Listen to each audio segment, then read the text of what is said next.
Bonjour et merci d'être à Alvalade ce matin. Un gros plaisir de vous retrouver après une semaine. On se quitte dimanche, on se retrouve samedi et on est tout heureux de vous retrouver. Toute l'équipe est heureuse. Bon, à moins que quelqu'un ait quelque chose à dire avant de prononcer la sentence finale. Bonjour. Comment vous allez? Très bien. Super. Daniel, je sais que vous allez bien. Mes invités, je ne les salue pas encore parce que pour saluer un soldat, c'est quand même tout un protocole. Bon. Léonore, vous allez bien? Ah oui, vous allez bien. Bon, passez là, beau parler fort, même matez. Tonton Sévé, oui. S'il vous plaît, bonjour. Bonjour, madame. Comment vous allez Ça va, vous m'avez tellement marqué la dernière fois que vous m'avez manqué tout le temps. Ah, ça c'est sûr. Et je vous donne, je vous envoie ce matin un bonjour de grande taille. Merci infiniment. Quand vous parlez de taille, faites attention. Oui, j'ai la mienne, mais bon. J'ai encore fait quoi? Oui, vous dites bonjour de grande taille. Vous ne pouvez pas dire un bonjour de petite taille? J'ai un souhait. Oui. Ah bon? Que tous les hommes sur le plateau donnent leur poids. Et leur taille. Que tous les hommes sur le plateau donnent leur poids. Et leur taille. Je m'abstiendrai de demander la taille. Attends, c'est un complot? Ça répond à quoi? C'est un complot ouvert? Non, c'est juste un souhait. Quelle est cette volonté discriminatoire et dégradante que chacun donne son poids? Pourquoi c'est pas mon intention. Moi, je ne sais pas pourquoi. Toucher, voilà. piquer. Couler. Bon, on y va. Je fais 1 mètre, je fais 76 kilos. Waouh. 116 kilos. Ah, on a le même poids. Hein? 76. Ouais, je pense que je ferais mieux de m'asseoir parce que la suite ne m'arrangera pas beaucoup. Bon, ok. Dan? Prof, Et mon votre poids? Ouais. Vous le voulez?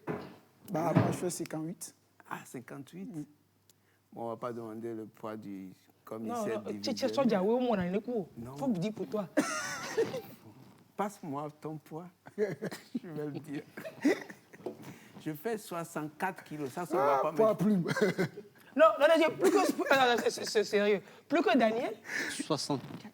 4 kilos. Non, attends, Comme toi, c'est tu fais comme combien? Non, vous ne connaissez pas Sévé, vous voulez dire 46. Voilà, merci. Purée de patate. D'accord. Ouais, il voulait dire Déplacez 46. les chiffres, Voilà. replacez-les dans l'autre sens. Vous verrez mon poids. D'accord. Ouais. Ah bah oui. Si ça peut vous faire plaisir, Ouais, de grande taille, de classez-moi dans la catégorie que vous voulez. Poids poil. Poids poil. Oui. Même pas plume. Poids poil. Non, pas plume. Poids poil. J'espère que la prochaine fois, vous ne demanderez pas que chacun donne le nombre de cheveux qu'il a sur la tête. C'est pas une mauvaise idée. Oui, mais ça ne sera pas Non, très vous bien avez- barré pour Gracia. Hein. Non. Et puis, Ni Pas que lui. pour celui qui a émis l'idée. J'ai parlé de Gracia, je n'ai pas parlé de quelqu'un d'autre. C'est bien comment vous allez très bien. Ben, ça va, malgré mon poids. Malgré vos 64 kilos, ça va. 46. 64 à 46. Attends. Ah, non, 64. Oh, tu en as un coup là. 64 kilos. Vous y croyez? J'ai cru que... Ouais, Oui. 64. D'accord. Ouais, c'est Dan qui a trouvé la formule Oui, bien sûr, 64. pour lire ce chiffre. Voilà. 64. Bah, je connais très bien l'homme, donc Oui, c'est je ne vrai. peux pas m'avoir sur Ouais, 64 kilos. Merci, Servet. Non, merci aussi d'avoir tout révélé. Et devant c'est la police en plus. devant la Ouais. police. S'il fallait arrêter ceux qui ont 46 kilos de poids, c'est que c'est lui J'ai embarqué. failli me plaindre. Je ne sais pas qu'on était entre nous. Vraiment trop. Ouais. C'est vrai, avec toutes les révérences, on va saluer Oui, les c'est soldats vrai. Boubouto parmi nous ce matin. Absolument. Parce que là- Oui, c'est bon, on a la chance d'avoir 2 commissaires. Il y a la commissaire principale Bama et le commissaire divisionnaire Babarim. Je crois que c'est une Donc chance. la commissaire principale, c'est bon, on vous dira plus, c'est la commissaire et le commissaire. Commissaire, So, you can understand. Oui. En cabier facile, comme on dit. Merci d'être avec nous. Oui, la commissaire principale Bama est chargée du commissariat de l'Ogopé. Elle est responsable là-bas. On ne peut pas les voir un jour dans ce pays de paix, de dialogue. Et le divisionnaire Babarim est le commissaire central de la ville de Lomé. Ah oui, c'est de gros morceaux. Ah oui, c'est pas de... C'est des poids C'est lourds. pas des menus frétins, c'est de grosses pompes là. Donc, toute la vie de Lomé, c'est vous le commissaire principal. C'est moi le commissaire central. Central, c'est ça. Voilà. Voilà, il est question que j'ai pour vous même. Vous pouvez avoir peur, hein. Moi-même, je vous concède ça. Vous pouvez avoir peur. Bienvenue et merci d'être avec nous ce matin. Donc, madame, elle se charge de logopée. Donc, comme ça, mon commissaire, on dit non. Ah oui, elle préfère qu'on dise mon commissaire. Moi, je me suis battu pour qu'on mette ma, mais elle a dit non, que c'est un métier qui conserve sa neutralité au niveau du genre. Voilà. Okay. Donc, je n'ai pas voulu discuter longtemps. Donc, madame, mon commissaire, non, on ne dit pas madame, mon commissaire, puisque c'est madame ou monsieur qui a été coupé, c'est monsieur qui a été coupé pour dire mon. Oui, c'est mon, on dirait directement mon commissaire. Oui, c'est ce que le divisionnaire Babari m'a appris hier d'ailleurs, quand on discutait. Le mot là, c'est monsieur qui est coupé un peu. Oui. Alors, mon commissaire, c'est comme ça que c'est réparti. Lomé, il y a un commissaire central, et maintenant par zone, il y a des commissaires principaux. Il y en a combien en tout de commissaires principaux comme ça En réalité, le Grand Lomé est divisé en deux. Il y a la préfecture du Golfe et la préfecture d'Aguenivé. Voilà. Il y a le commissariat central de Lomé et il y a aussi le commissariat central d'Aguenivé. C'est pas vrai. C'est où ça? Rien, c'est tout. Ah si. Voilà. C'est où ça? C'est que tu n'es pas informé.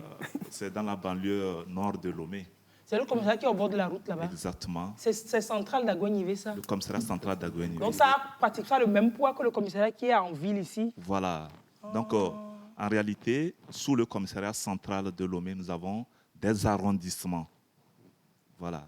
Et donc ces arrondissements sont aussi dirigés par des commissaires de police. Okay. Ils peuvent être des commissaires de police ou bien ils peuvent être aussi des commissaires principaux. Okay. Voilà. Au niveau du commissariat central d'Aguenivé également, il y a le commissaire central d'Aguenivé et à sa disposition, ou bien sous lui, il y a aussi les commissariats d'arrondissement. Okay. Voilà. Ah ouais, donc, on utilise des services, mais bon, on ne comprend pas trop. Ils ne sont pas venus pour rien. Voilà. Ils ne sont pas venus pour rien. Je dormirai vraiment moins ce soir, c'est sûr, c'est sûr. Alors, mais là, j'apprends que donc, commissariat, pour moi, pour toute la ville de Lomé, c'est le commissariat central, là, qui est en ville centrale, qui gère tout, Agoué, tout ça. Je ne sais pas que le commissariat d'Agoué. Il y a Agoué maintenant, et puis il y a Lomé. Je crois que c'est... Puisque Lomé s'étend. Ça s'étend. On dit oui. La préfecture. Depuis qu'on a fait la préfecture d'Aguenivé, je comprends mieux. Et pour bien assurer la sécurité, il faudrait quand même que ce soit aussi bien cadré, quoi. Donc, ceux qui habitent à Agoué, il ne faut pas qu'ils demandent au village qu'ils habitent à Lomé ou bien. Tu viens le métier à Agoué. Le métier à Agoué, c'est... Non, Agoué, c'est... Moi-même, Zaguera et compagnie, c'est dans Agoué. Il y a des gens qui partent d'Agoué en venant à Lomé, disent je vais à Lomé. Oui, c'est vrai. Voilà. C'est vrai. Du coup, c'est qu'ils ne se sentent pas vraiment à Lomé. Oui. Et ils n'ont pas tort, quoi. Oui. Ah donc, ok, d'accord. Et puis, il dit souvent, je vais à Lomé. Franchement, il n'y a aucune honte à habiter à Agoué, non? Non, pas de honte, c'est-à-dire que non, on veut tous habiter à la capitale, imaginez-vous. Ah non, et maintenant, on nous sépare, on nous sort de la capitale. C'est-à-dire, tout le monde veut être à New York. Sentez-vous heureux d'habiter la campagne. L'air est frais, il y a moins de bruit, pollution, c'est-à-dire que... Et le chant du coq le matin, il n'y a pas... Je plains les habitants de Lomé. Seulement, c'est quand le coq chante trop tôt que c'est embêtant. Mais quand il attend 7 heures pour le faire, c'est tranquille. Il faut guetter le coq, il chante trop tôt. Tu le bouffes. Il y en a qui le font à 3h30. Il faut le guetter, tu le bouffes. Il est tout simplement un lève-tôt. Oui, mais quand le coq ne t'appartient pas, tu le bouffes, tu te retrouves au commissariat du 3e arrondissement. Parce que le coq a chanté à 3h. Non, il faut le guetter. Quand il a passé, tu le bouffes et puis le lendemain, tu dors jusqu'à... Tu fais ta grasse matinée. Ah, super, c'est cool. Hein, ouais, pour toutes ces belles informations. Voilà, on a fait un peu d'échauffement. À propos d'échauffement, quel est votre sport préféré? Je vais commencer par madame. Mon sport préféré, c'est la marche et la course. Ah, oui. Vous considérez la cuisine aussi comme un sport? Pas vraiment. Pas vraiment. Même pas un peu. Mais j'aime manger. J'adore manger. Ah bon? Oui, manger, c'est un sport aussi. Ça muscle les muscles. Je mange à tout moment. Ah ouais, mais ça se voit pas. Hein. Vous n'aimez pas la cuisine, mais vous aimez manger. Bah oui. Il faut quand même Non, mais là, le détail est important. Oui, absolument. C'est pas parce Monsieur le commissaire divisionnaire, votre sport préféré? Mon sport préféré, c'est le football. Hein. J'aime bien le football et puis je suis vraiment fan du football. Ah bon? Et je peux vous avouer que mon idole, c'est Cristiano Ronaldo. Non. Non, mais sérieusement, c'est-à-dire que c'est le genre de... C'est le genre de C'est monsieur... vrai, pardon. Eleonore, venez vous asseoir ici, on s'assoit de l'autre côté. Parce que vous C'est êtes... Messi. Moi, c'est Messi. Ah bon, il va rester à oh, côté de quittez moi. là-bas. Pardon. Il y a toujours Hey, toujours rivalité cette veut guerre, dire- oui. Non, mais là, vous me voyez plutôt yeux dans les yeux, c'est Ouais, pire. je veux le voir en face L'affronter. pour voir le coup venir. Non, ça dit Il que ne va pas c'est... me dribbler par derrière. Non, c'est le genre de... C'est le genre de monsieur dont dans le foyer, c'est sûr qu'il y a la bataille de la télécommande. C'est clair. Mais il y a souvent ça, la bataille de la télécommande. Quand il y a la Champions League et compagnie, les matchs sont programmés aux heures du feuilleton. Je suis sûr que votre femme et vos enfants, ils adorent feuilleton et dessins animés. Et comme c'est le principal et commissaire divisionnaire qui est là, tu vas faire comment? Tu ne vas pas discuter la commande. Tu vas laisser la commande au divisionnaire. Ouais, attends. Qui va diriger tout. Il va diviser même le programme. Passionné de sport, oui. Du foot, oui. Ah, ça. Et de Cristiano Ronaldo. Ronaldo surtout. Ah oui, ça c'est... C'est au Real Madrid et actuellement il est à Et il chie Manchester de United. quoi? Ici de près. J'ai l'impression qu'il a envie de me voir sortir du... Merci infiniment. Hein. Merci. Et... Non, vous jouez quel poste? Il joue le poste de Cristiano aussi, sur le terrain. Ah Vous voilà, êtes je attaquant ou m'attendais bien à cette vous êtes, question. Lise va demander quel poste vous jouez. Je Oui, puisqu'il m'attendais à adore celle-là. Cristiano Ronaldo, peut-être que je serai attaquant aussi, lui. Non, négatif. Milieu. Négatif, je joue au Défense. poste de latéral droit. Latéral droit. Vous aidez bien les Puisque attaquants. j'aime la à défense, avancer. je suis d'abord, je suis un policier, donc j'aime défendre. J'aime défendre la population aussi. Donc sur le terrain également, Les Je yeux. défends. Non, c'est un tout, hein. Voilà. j'aime défendre. Cristiano ne va pas beaucoup vous aimer. Hein. Parce que les Il défenseurs adore pas d'en les face, Donc, si on joue dans la même équipe, il est en attaque et puis vous le Mais soutenez vous par gérez- Et vous ne derrière. jouerez pas dans la même équipe. Je prierai pour ça. Vous avez suivi là. Tout à l'heure, on a dit, vous jouez l'avant, et il a dit négatif. Ouais. Et quand vous leur parlez, Affirmatif. c'est négatif ou affirmatif? Affirmatif. Jamais oui, jamais non. Jamais non, jamais oui. Négatif, affirmatif. Voilà. Comme ça, c'est clair. Clair, Parce qu'un clair. oui peut être étouffé, un non peut être étouffé. Alors que Mais un négatif, affirmatif, tu franchement. ne veux pas dire que tu t'es perdu là-dedans. Voilà. C'est cool. Merci, vous êtes là pour qu'on parle quand même sécurité. On a fait un petit échauffement. On est passé par les poids, les tailles. On a pris par un raccourci de sport. Et on en est arrivé à la sécurité. Vous défendez la population, effectivement. C'est une lourde charge, j'imagine. Et toujours en ce sens, le directeur général de la police togolaise a rencontré son homologue béninois ces derniers jours. Je crois que c'était jeudi et vendredi. Vous confirmez, divisionnaire? Oui. Exactement. Les journées de jeudi et de vendredi dernier ont été marquées par une visite de travail que le directeur général de la police républicaine du Bénin a eu avec son homologue du Togo, le directeur général de la police nationale togolaise, le colonel Opaoul. Et la séance de travail a porté notamment sur la criminalité transfrontalière ou transnationale. Donc, il s'est agi donc, de définir ensemble des recommandations pour pouvoir mettre en œuvre sur le terrain et puis permettre aux deux forces, aux forces de police du Bénin et du Togo, qui sont surtout à la frontière, de travailler de façon conjointe en vue d'éradiquer la criminalité. Absolument. Voilà. Oui. Et Vous n'êtes pas sans savoir qu'il y a des vols, des voleurs, des bandits qui commettent des vols au Bénin et se retranchent au Togo. Il est difficile donc pour les Béninois de les poursuivre. Donc on veut, dans un temps soit peu, essayer de briser cette frontière-là. On ne brise pas, bien sûr, matériellement, on ne peut pas le faire, mais on va le faire de façon conjointe pour éradiquer la criminalité. pour qu'un voleur qui quitte le Bénin pour se réfugier au Togo ne se sente pas Chez lui. c'est tranquille. Il n'est même quoi. pas tranquille. Voilà. Et vous savez qu'actuellement, il y a aussi l'avancée du terrorisme. Donc, il faut vraiment une coopération entre nos deux pays pour pouvoir lutter contre ce mal qui est en train de venir à grands pas. C'est clair, le Bénin est assez touché ces derniers temps. Vraiment. Voilà, le Bénin a été touché par le nord. Voilà. Mais toujours pour les questions de sécurité, on va parler du cas du Togo. Et également, vous, tous les jours, vous vous préoccupez de la sécurité de la population. Il défend Lomé, Voilà, et comme puis, sur un terrain de foot. Et du Togo aussi, d'ailleurs. Ils sont là pour la sécurité, la question de sécurité. Et dans ce cadre également, vous luttez un peu contre des installations de ghettos, je ne sais pas comment il faut les appeler. Et il faut des installations, parce que ce n'est pas officiel. La création de ghettos. Voilà, le ghetto, bon, tout le monde sait un peu ce que c'est. Est-ce que vous, des forces de sécurité, vous appelez ça aussi ghetto? Oui, merci, c'est vrai pour la question. Le terme consacré, c'est ghetto. Voilà, Qui veut dire quoi? C'est sous forme de bidonville, des maisons abandonnées, des chantiers, des maisons délabrées. Qui sont squattés par des gens. Oui, dans lesquelles les conditions d'hygiène ne sont pas tellement réunies et qui sont occupés par des délinquants, des bandits. Et ce sont des endroits aussi pour la préparation des crimes, des infractions. Voilà. Il y a la consommation de l'alcool là-bas, du cannabis. Et après aussi la commission des infractions, ils se retranchent à ces endroits-là. Donc, c'est des endroits de transactions illicites. Ils sont un peu partout dans la ville. Vous en avez répertorié beaucoup dans la ville? Oui, il y en a beaucoup.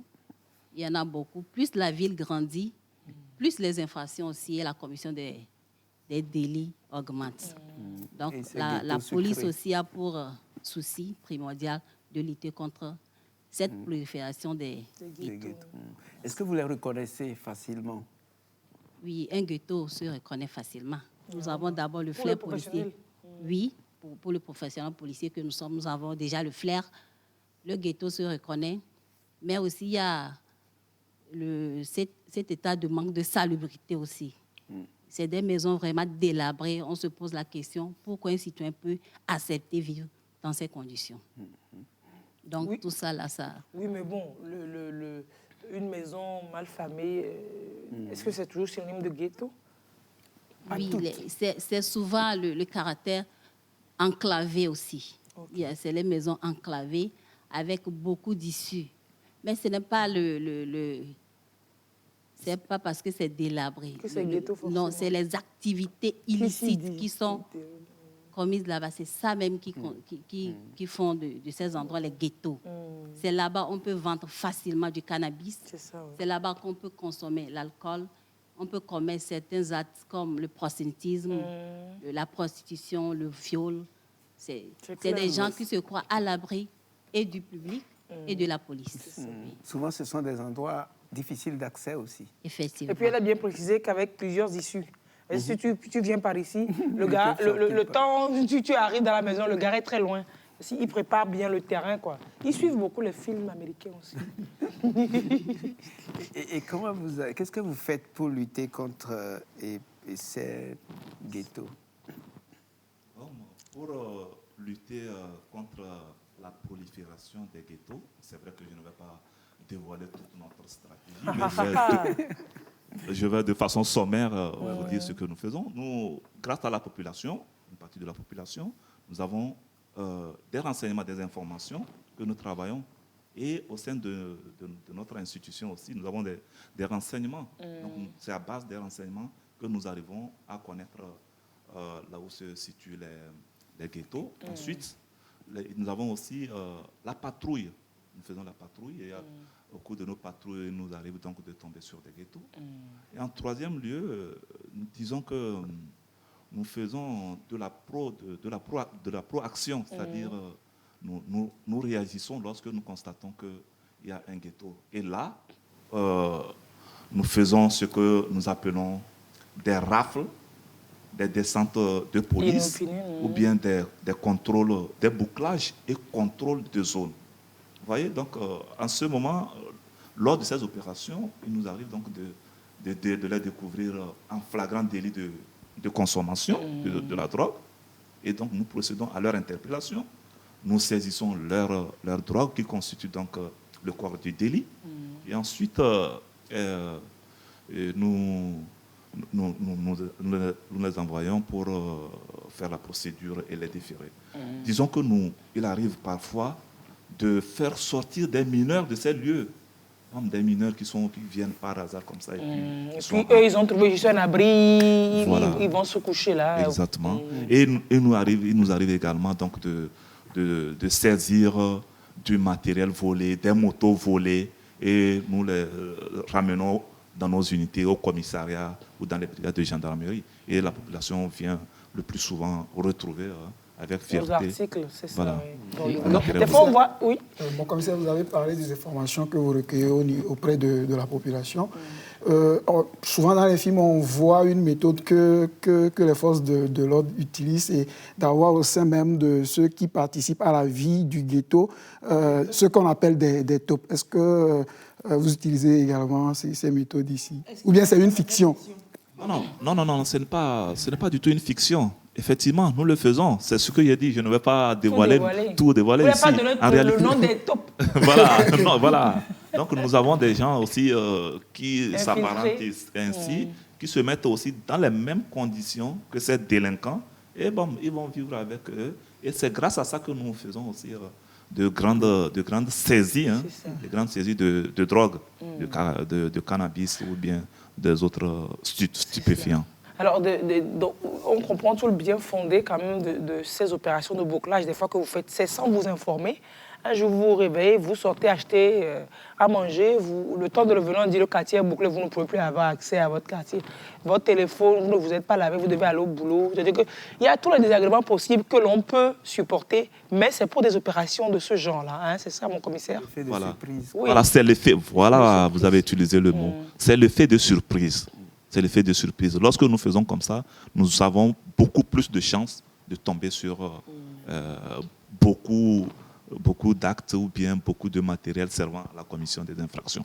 Voilà. Mais quand vous dites que vous identifiez ces endroits-là grâce aussi à la population, est-ce que les populations viennent spontanément vous voir pour se plaindre, ou comment est-ce que ça se fait? Est-ce que c'est vous qui allez à la pêche de l'information, ou il y a des gens qui viennent spontanément vers vous?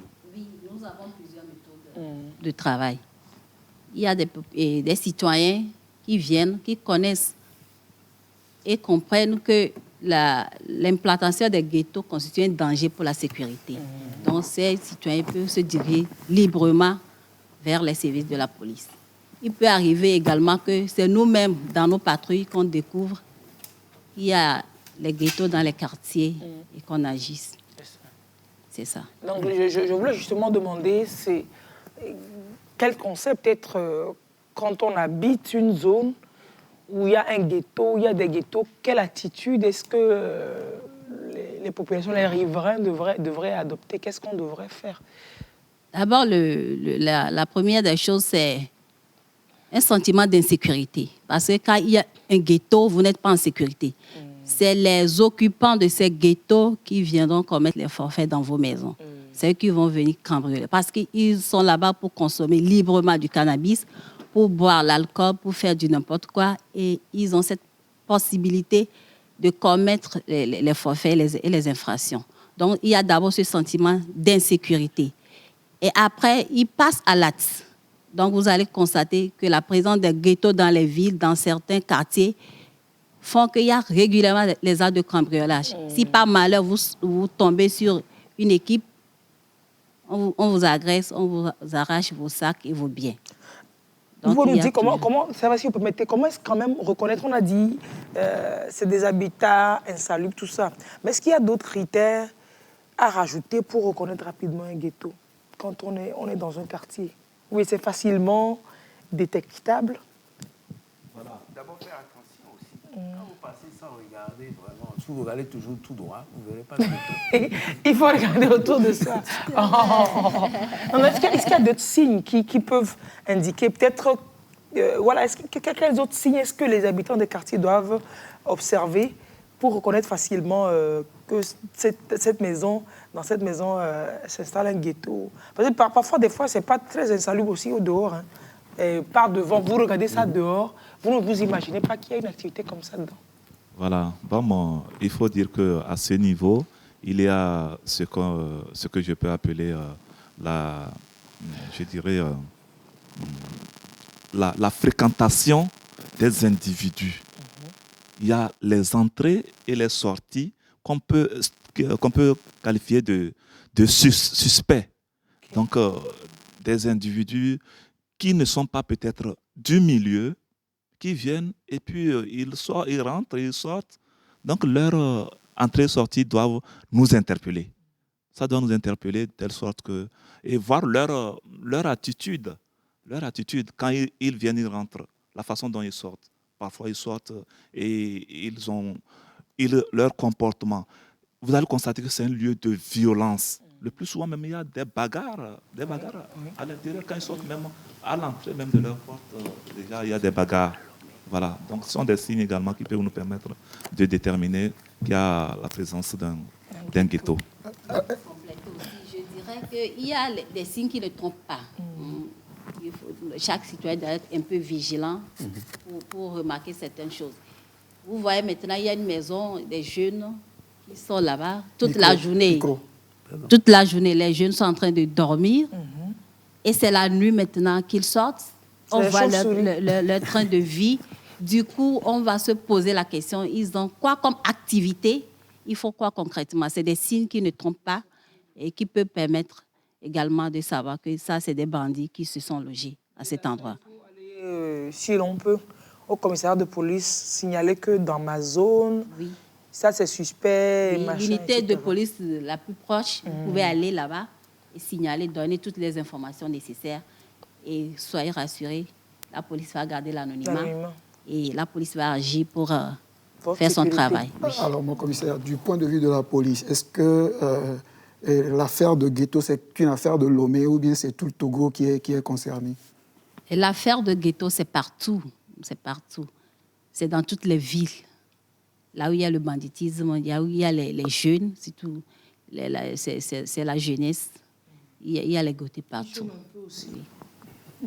Surtout, il y a à ajouter que sur toute l'étendue du territoire, dans les grandes villes, on a des ghettos, que ce soit, par exemple, je prends à tout hasard, peut-être Noatien, Atakpame ou bien Kara ou bien Sokodé, dans toutes ces villes, il y a les ghettos. Et donc, nous menons vraiment des actions pour pouvoir démanteler parce que nous savons que c'est vraiment source d'insécurité. Oui. J'allais préciser que dans ces ghettos-là, quand ils vendent les drogues, il y a aussi des différentes gammes. Donc, il y a de hautes... parfois des... Voilà, il y a des joints de cannabis qui sont vendus à 50 francs, certains à 100 francs, certains à 200. Donc, ça dépend donc de la qualité de la drogue qui est vendue. Les maisons inachevées aussi servent de ghettos parfois. Donc, par exemple, il y a des personnes, je commence la construction de ma maison, je n'ai plus les moyens. Et puis, il y a des gens qui viennent squatter, s'installer et tout. Je viens, je ne sais pas comment dire. Il faut savoir. Dénoncer, oui, mais est-ce que déjà moi-même je peux aller les affronter ou alors je vais directement à la police comme c'est chez moi? Toi-même, comme tu es oublié, tu parles de c'est ma maison. Et puis également, est-ce que les populations doivent être forcément aux aguets quand il y a une maison inachevée dans leur environnement? Est-ce qu'on doit forcément être aux aguets? Ou bien c'est des maisons inachevées spécifiques? Non, il n'y a pas de maison inachevée spécifique. Je pense qu'on dit la nature aurait du vide. Et quand des jeunes sont à la recherche d'un refuge et qu'ils trouvent une maison qui est abandonnée, je pense qu'ils ne vont pas se poser la question, cette maison appartient à qui, avant de s'introduire dedans. Maintenant, si vous êtes propriétaire, vous allez vers la police. Ça va faire encore que la police va faire un exploit. On va les interpeller. Nous avons nos méthodes de travail. je ne vous conseille pas, madame, d'aller les affronter. Je ne vous le conseille. Conseil de commissaire, s'il te plaît. Si, quand on remarque ce genre de choses dans sa zone, quelles sont les précautions que la population doit prendre, par exemple? Parce que vous avez parlé de cambriolage, de vol, d'agression.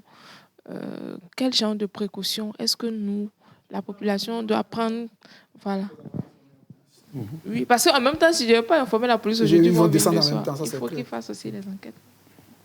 Oui, vous savez, la sécurité, comme le dit notre ministre de la Sécurité et de la Protection civile, le général de brigade Yac, la sécurité, c'est une affaire de tous. Elle n'est pas une affaire réservée exclusivement à la police. Donc, à tout moment, nous avons besoin de la contribution de la population. Sans la population, sans les renseignements que la population peut nous fournir, on ne peut pas être totalement efficace. Nous sommes efficaces parce que nous avons reçu des formations et nous exécutons aussi nos missions de façon professionnelle. L'État met à notre disposition les moyens pour le faire. Maintenant, il nous faut nécessairement et obligatoirement des informations.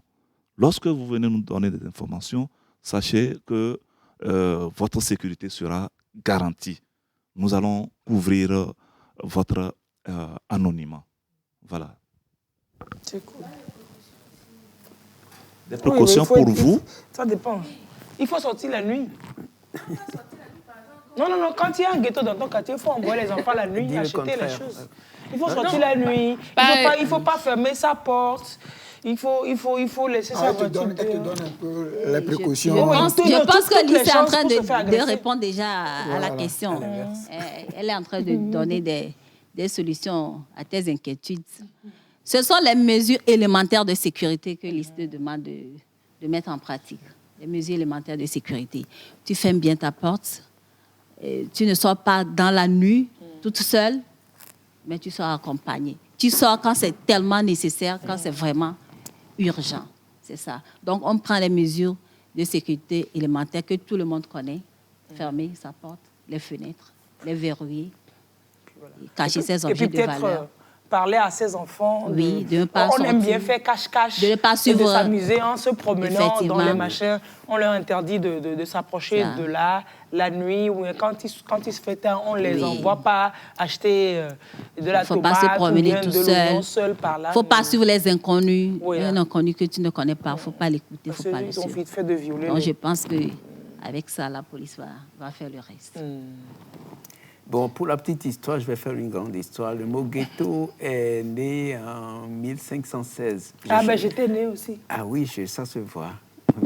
1516. Et au départ, c'était attribué aux Juifs, les quartiers qu'habitaient les Juifs. Et le premier ghetto était à Venise.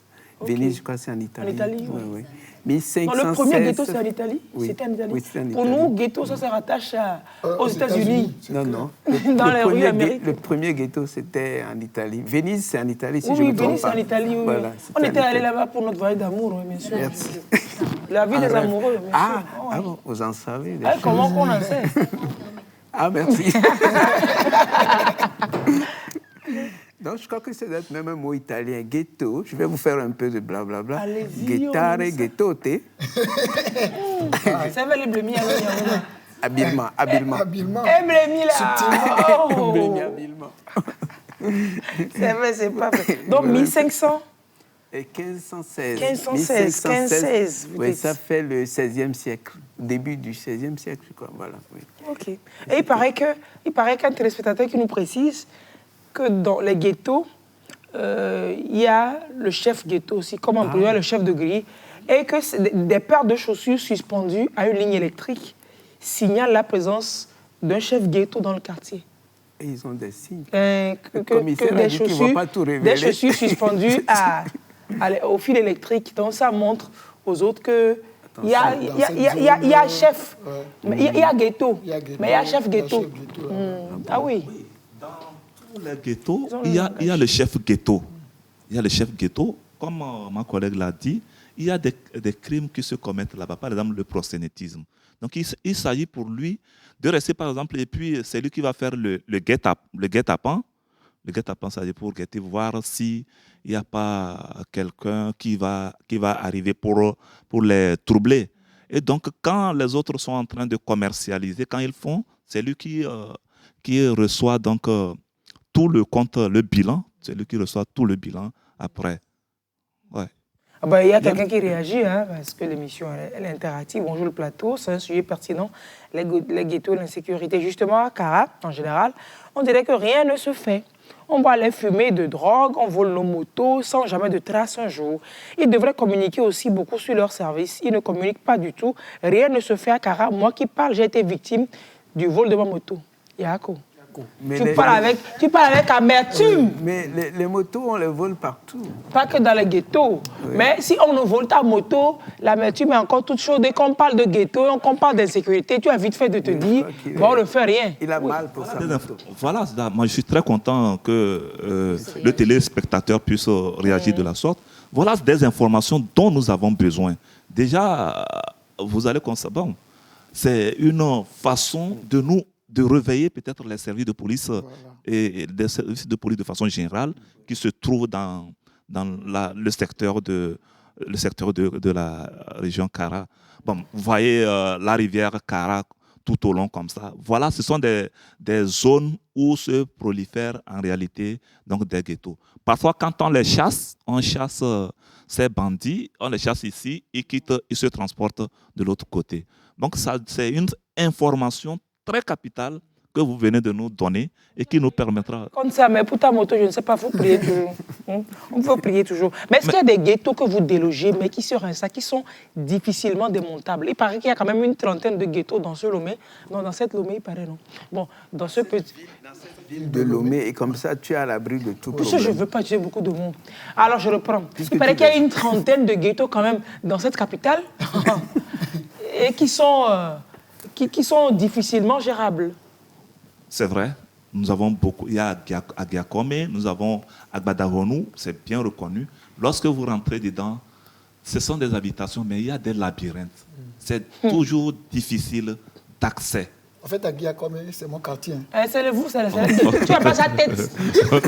Non, ce n'est pas forcément. Ce n'est pas forcément. Ouais. Moi, mais je suis ça.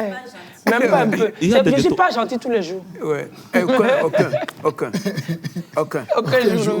T'es mauvais, toi. Tu as commencé par parler de ma taille. Voilà où j'en suis. Ah oui, donc c'est vraiment compliqué des fois. Oui, bon, vous ne pouvez pas rentrer dans les labyrinthes, là, les poursuivre, ou bien vous avez peur aussi pour vos Non, nous le faisons, mais il y a des habitations. Quand vous arrivez aussi, en réalité, il y a aussi des bonnes personnes aussi qui habitent. Oui. On ne peut pas les déloger. Donc, nous faisons seulement des descentes de police lorsque nous avons aussi des informations précises.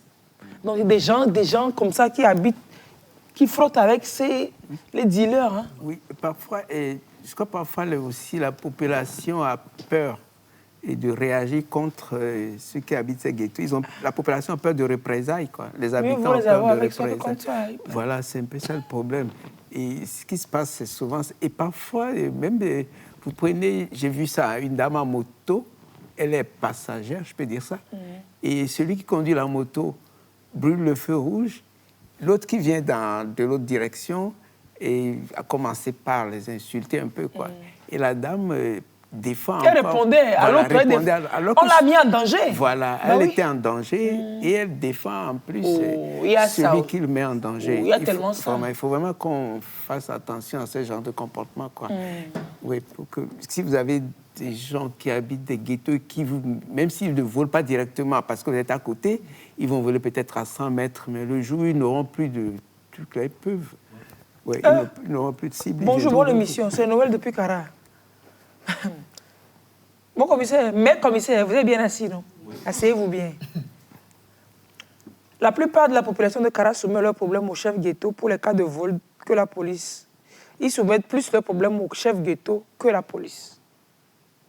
Non, non, ça c'est un réseau. Non, en plus, c'est pas possible qu'ils fassent ça. Non, excuse-moi aussi, il ne faut pas prendre tout ce que... Les gens disent... Non, quand même, si quelqu'un le dit, c'est peut-être parce que ça se fait, mais comment on peut demander à un chef ghetto de gérer sa sécurité? Non, pas sa sécurité. Des fois, on te vole à Lomé. Il y a des cas qui ont été gérés comme ça, on te vole ton truc. Tu vois, quelqu'un te dit, je vais aller voir le chef, ils vont voir le chef. Et le chef dit, oh, ça c'est pour mon bon petit, on va te ramener ça. Des fois on te ramène, des fois on te dit, oh oui, c'est déjà parti. C'est-à-dire qu'on connaît le chef. Oui, Ben oui, non. Il est connu de tous. Chef, comment ça peut se faire? Donc, les motos se perdent, on préfère aller voir le chef ghetto négocier que d'aller à la police. Oui. Je peux répondre à ce Voilà, téléspectateur. Je dirais que ce n'est pas la meilleure manière d'agir.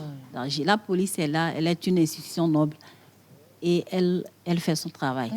Donc, il faut que, lorsque ces genres de situations se présentent, que les gens aient vraiment confiance en la police pour se diriger vers elle. Je ne pense pas que le fait d'aller vers les chefs ghetto pourrait résoudre la situation. Pour un cas isolé, quelqu'un peut le faire, ça pourra réussir, mais ce n'est pas une manière de les décourager, de régler de façon définitive c'est comme si on les institutionnalisait. Effectivement, c'est pour leur donner plus de garanties et plus de pouvoir. C'est de leur accorder plus de crédit.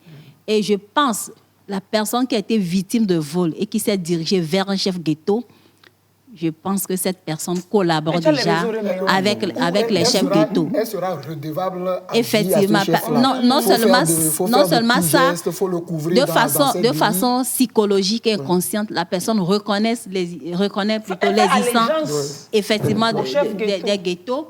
C'est ça qui l'a poussé à préférer aller vers le chef ghetto que d'aller vers la police. Et c'est regrettable. Bon, est-ce que vous aussi, vous n'avez pas essayé de booster un peu vos activités? Genre, quand quelqu'un dit la moto est perdue, de ne pas trop nous faire des tracas à la police pour nous inciter à venir. Parce que des fois, toi, tu vas à la police, dépité, tu as perdu un truc, on te dit de faire certificat de perte à 5 000, de faire machin chouette à machin chouette. Des fois, tu es découragé aussi. Il n'y a plus ça. Ah, oui, il n'y a plus ça. Oui. Quand tu viens vers la police, tu es accueilli à l'accueil, tu es accueilli à la courtoisie et il y a une promptitude à réagir. Il faut sortir un numéro vert, comme ça, si un policier nous fatigue, on va appeler pour le signaler. Oui, bon, bien sûr. Mais si je profite de donner mon numéro, donc quand il y a quelque chose, tu m'appelles. Directement. Je suis devenu secrétaire particulier de madame. Il y a le 10-14 qui permet donc de dénoncer tout les mauvais agissements de policiers. Si vous êtes arrivé dans un commissariat... 10-14. Si vous êtes arrivé dans un commissariat et que vous avez été mal reçu, donc vous appelez le 10-14, ou bien si c'est des actes de corruption que vous voulez dénoncer, vous décrivez, vous appelez et puis vous décrivez. Et vous dites que vous êtes à telle position et c'est ce qui se passe. Le 10-14, c'est un numéro... Sauf délation, hein. Sauf délation. Il ne faut pas appeler pour se régler les comptes. Mais si vraiment vous allez dans un commissariat et que des cas similaires se posent, qu'on n'est pas prompt, 10-14, et puis vous dites ce qui arrive. Servez. J'ai discuté un peu avec un commissaire qui me dit il y avait un numéro comme ça, mais les gens s'amusaient à appeler pour n'importe quoi. C'est nous aussi, ça. Il faut quand même qu'on prenne ça au sérieux. Parce que pour les questions de sécurité, comme l'a dit le divisionnaire, c'est ça, on est tous concernés, quoi. On se croit à l'abri jusqu'au jour où on a été victime de cela. Du coup, les gens s'amusent à appeler pour n'importe quoi. Écoute, j'ai perdu les cheveux de ma femme, j'ai fait des trucs comme ça. Et, et parfois, ils ne disent pas la vérité. Voilà. Ça fait que les policiers sont un peu sceptiques. C'est ce que nous qualifions d'incivisme. Et nous luttons actuellement. Ça fait partie de la feuille de route tracée par le gouvernement, de lutter contre l'incivisme sur le territoire. Vous constatez que l'État se débrouille pour mettre des numéros verts à la disposition de la police afin que toute personne qui se sent menacée puisse appeler. Et voilà, lorsque nous avons par exemple le 117, qui est un numéro vert de la police nationale, nous avons le 118, pour les sapeurs-pompiers, en cas lorsqu'il y a un accident de circulation, vous appelez pour avoir les secours nécessaires. Mais voilà, sur ces numéros, lorsque vous êtes là à longueur de journée, vous allez recevoir seulement des gens qui appellent juste pour emmerder. Il faut reconnaître, il faut les pister, et puis on va venir les fesser en direct dans le balade. C'est mieux que de les envoyer en prison. C'est mieux que de les envoyer en prison. Et il faut conscientiser les gens. Les numéros qui sont là, peut-être qu'au moment où tu appelles pour raconter des âneries, c'est ton proche qui a eu un accident et qu'il est en urgence, on doit appeler pour sauver ton proche parent. Alors qu'en ce moment, c'était quand on aura dit que c'est toi le sorcier qui a mangé ton parent. Et ce sera vrai. Donc, évitons de faire ce genre de choses. Si toi, tu n'es pas en urgence, quelqu'un est en urgence quelque part. Mon commissaire, on attire votre attention sur renforcer plus la sécurité au niveau de Agoué-Sorade et au niveau de l'échangeur, du pêcheur, dit le pont. Au niveau du pont d'Agoué, au niveau de Sorade, de renforcer la sécurité là-bas, que nous sommes vraiment en insécurité dans cette zone. C'est un téléspectateur qui vous donne de l'information gratuitement comme ça. Merci. On va prendre en compte sa préoccupation. Super, merci. Ah, c'est cool. On va essayer de faire quand même un petit tour dans les messages des... On voit. Puisque les gens réagissent, on va essayer de faire... Je suis à Guatemala sous le nom du carrefour Margot. Sous ma clôture, les délinquants viennent fumer. Je suis partie voir le bac Logopé qui réagit, mais ça continue toujours. Il faut chauffer de l'eau chaude, tu verses ça sur... Oui, c'est bon. Ça c'est bon. On a déjà frappé là-bas plusieurs fois. Vous avez frappé là-bas déjà? Oui, on a frappé. C'est votre zone. Et il continue. En fait, nous allons dire que c'est... Les bandits sont là et nous aussi, nous sommes là. Donc, puisqu'ils ne veulent pas se donner du repos eux-mêmes, nous aussi, nous n'allons pas nous donner du repos. Donc, le téléspectateur, qu'il soit rassuré. Nous frappons tous les jours là-bas. Ils savent. Ils connaissent l'adresse. Ils savent. On va toujours les décourager. C'est ça. C'est une phrase préférée d'Ali Diaz. Quand les polices... Non, sérieusement... Oui. Derrière ce phénomène de ghetto, il y a souvent des problèmes sociaux. Il y a souvent des besoins, il y a une forme de précarité. Et les bandits profitent de la vulnérabilité des populations. Et ils font de certains jeunes des acolytes. Voilà. Donc, est-ce que, à part la solution policière, est-ce que vous travaillez, par exemple, avec les services sociaux de l'État pour accompagner, pour apporter des solutions, des réponses sociales à ce phénomène? Merci beaucoup. Tel que vous venez de le dire, c'est d'abord la consommation des drogues, la prolifération des ghettos, et ce qui s'ensuit, c'est la consommation des drogues, bien sûr. Ça engendre, c'est un problème de santé publique. D'abord, je dirais santé publique et aussi mentale, parce que sur le plan, vous allez constater que souvent, on interpelle des gens dans le ghetto, on les amène, et après tout, si les parents viennent les prendre, quelques jours après, ces personnes manifestent des troubles de comportement. Et c'est là que les services sociaux nous saisissent, parfois c'est la famille qui nous saisit, soit c'est un service social qui nous saisit, de venir donc transporter même cette personne pour l'amener dans un centre psychiatrique. Vous voyez, donc nous assistons généralement des services sociaux également. Nous travaillons en collaboration avec les services sociaux. C'est quand même une politique globale, parce que c'est vrai que la pauvreté, tout ça fait le lit quand même pour tout ça là. Et vu quand même que la politique globale a des mécanismes de lutte contre la pauvreté, c'est pas que pour sortir seulement les gens de la pauvreté, mais c'est pour aussi répondre à ces problèmes que pose la pauvreté. Parce qu'on sait, la pauvreté, ça nourrit aussi bien le terrorisme que le ghetto, tout ça. Donc des solutions forcément sont apportées par là.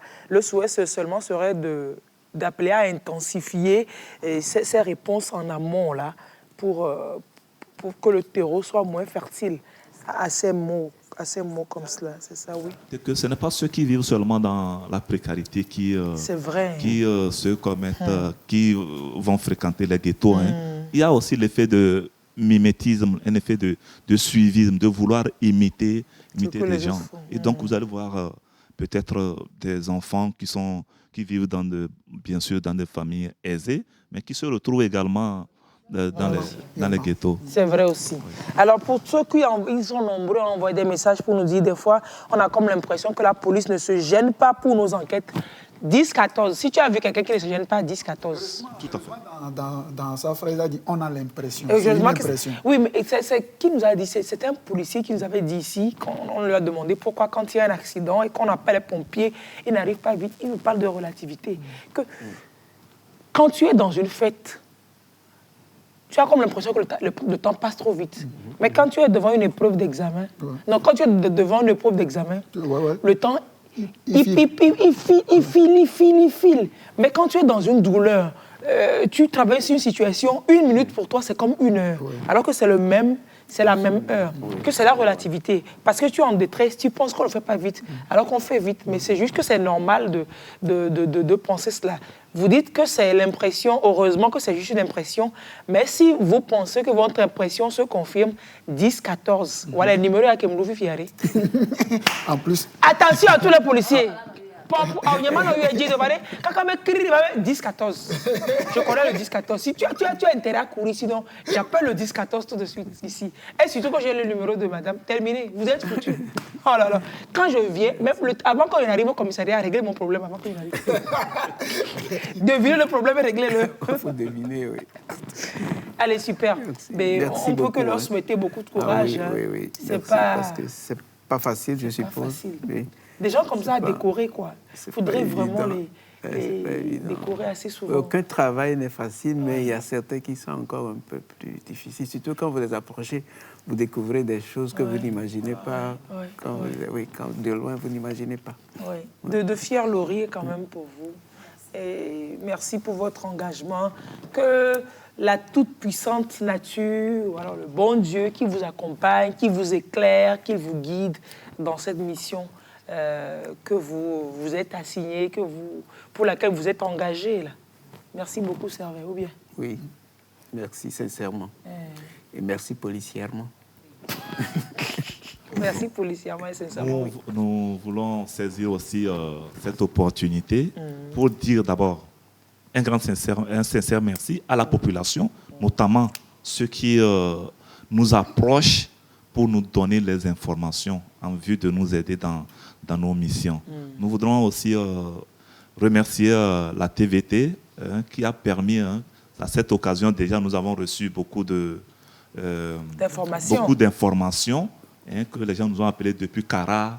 D'autres disent c'est au niveau d'Aguenivé, il y a des situations. Nous allons déjà prendre ça en compte pour pouvoir œuvrer. Bon. Pause, avant que vous ne finissiez. Le gars, il insiste, il envoie. Si je ne dis pas, il va se fâcher.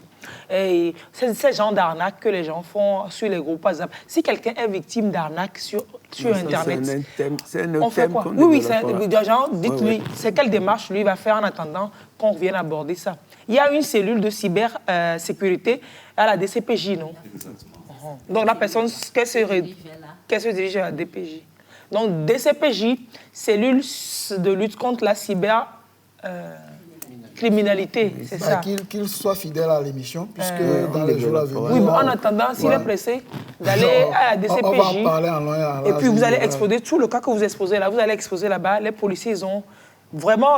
c'est un dispositif que quand j'ai découvert, j'étais aussi émerveillé, quoi.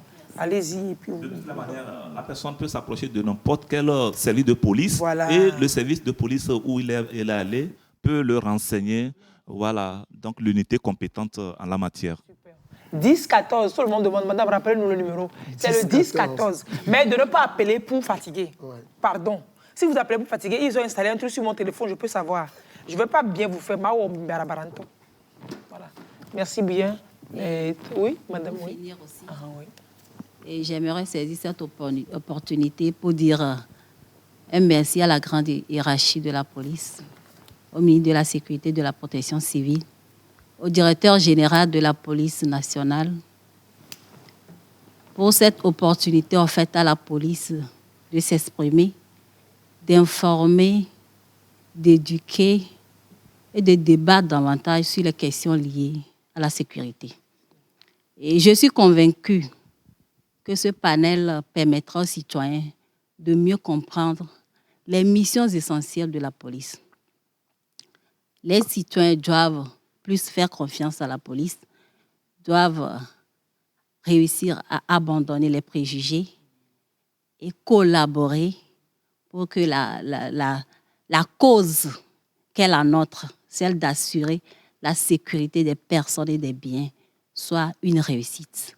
Merci à toute l'équipe, à Servet, à Alice pour sa gentillesse, à Dan, à Daniel, à Léonore, Joseph, à tous ceux qui sont ici et aux téléspectateurs.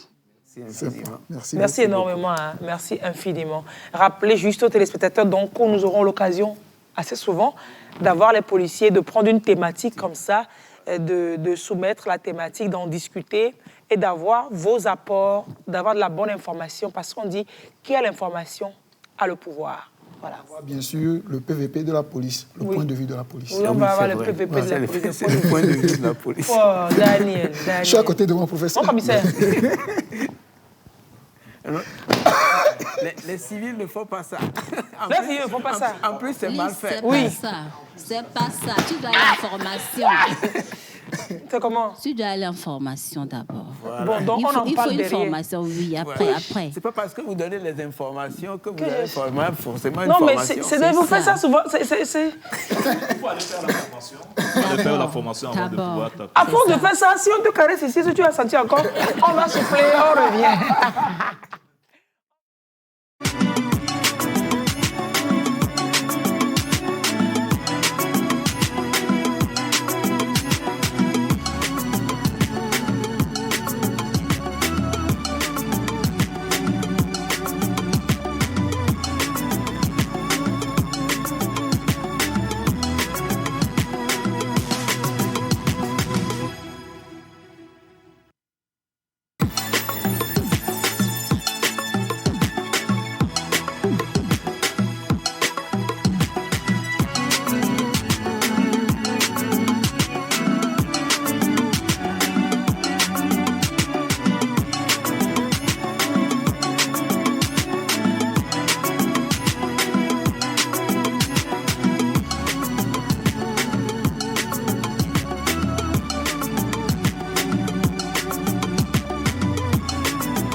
El Balade continue. On va quand même souhaiter la bienvenue à monsieur le directeur. Bonjour, directeur. Bonjour. Nous avons été téléspectateurs de Le Balade. Un gros plaisir et un honneur d'avoir nos directeurs. C'est le directeur de Radio Lomé. Quand moi j'ai commencé à la radio, après le bac, tu sais, je voulais faire le journalisme. J'adorais faire ça. Il n'y avait pas d'école. Alors j'ai écrit une lettre de stage à Radio Lomé pour demander que je veux venir à l'école. Et monsieur le directeur, monsieur Dabla était le directeur. Et mon stage a été accepté. J'ai commencé mon stage là-bas. Et on peut dire quand même que être ici aujourd'hui, je le lui dois aussi beaucoup. Merci. Oui, y a pas de... Merci, monsieur le directeur. À l'université. Et moi, il m'a encadré dans Canal C. à la TVT, mais il y a Voilà. longtemps. C'était pas hier. Faut pas dire il y a longtemps, il faut dire c'est pas hier. Certains n'étaient pas nés, Oh, les filles, même ouais. s'ils ont un nez aujourd'hui pour respirer. Ils n'étaient pas nés. Merci, monsieur Dabla, d'être avec nous. Mais bien après nous. Hein. Bah, bien après. Bah, c'est la même Bien promotion. après. C'est la même promotion que Daniel. Daniel. Non, il a été mon professeur également à la radio. Connaissant mon envie de faire le journalisme, la radio, quand l'école a été créée, ils n'ont pas omis de... Oh là là. Merci, monsieur le directeur. Ça fait d'être là. plaisir. Je vous en prie.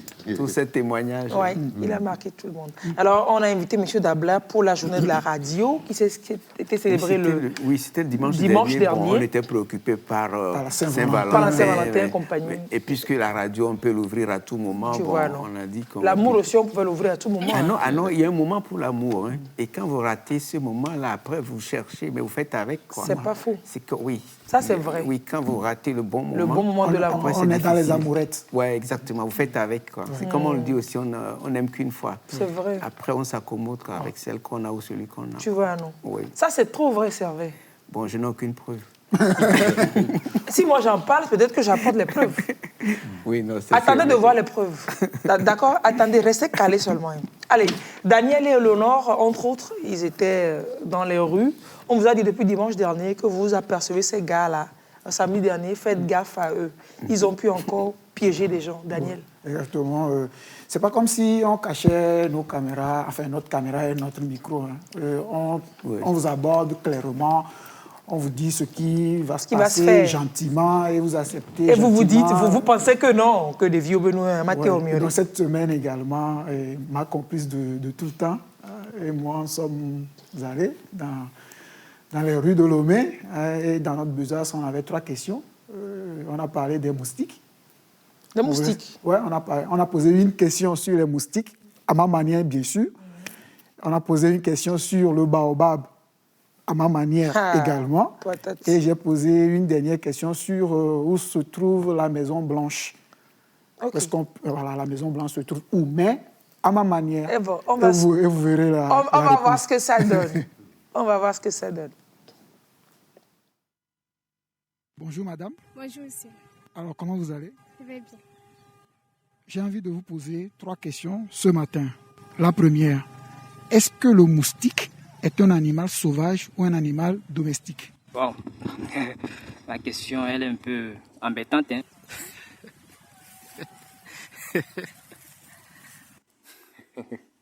Le moustique, hein? C'est un animal domestique. Le moustique est un animal sauvage. Souvent, on reçoit, on voit les moustiques souvent à la maison, dans nos chambres. Bon, d'emblée, on peut dire que c'est un animal domestique. Bon, si je vais le classer un animal sauvage. Mais l'autre question aussi est de savoir d'où proviennent les moustiques. Bon, les moustiques proviennent d'un peu partout, vous voyez, dans la saleté, des fois aussi s'il y a trop des herbes ou autres, ça provient aussi de là. Mais bon, je ne sais pas si on peut déduire au deuxième plan qui sont aussi des animaux, qu'on appelle un animal sauvage ou pas. Oh my God! Wow!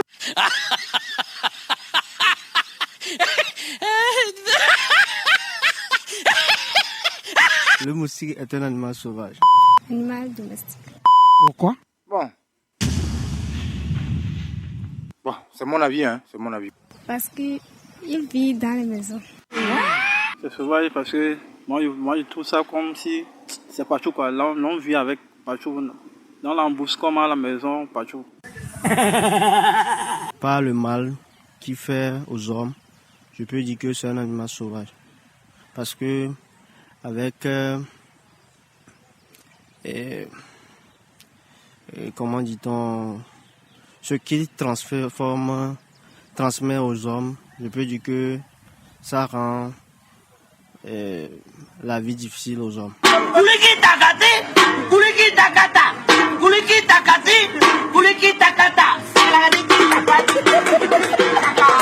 Deuxième question. Vous avez une maison bleue à votre gauche, une maison rouge à votre droite. Où se trouve la Maison Blanche?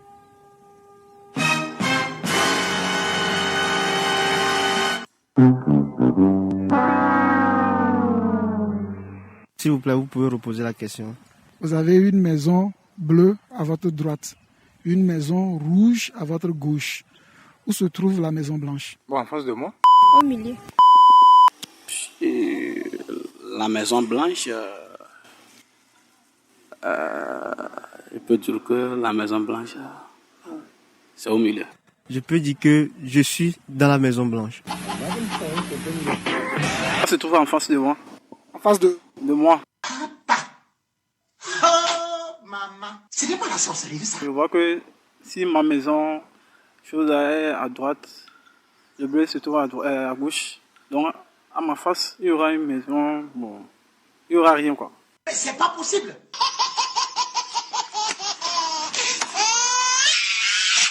En français, comment appelle-t-on l'arbre du baobab?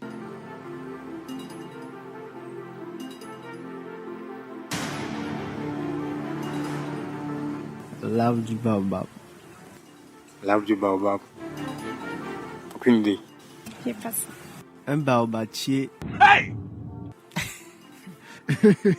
Ma première question était de savoir si le moustique est un animal sauvage ou un animal domestique. Le moustique est un animal. Non, c'est pas un animal. C'est un insecte.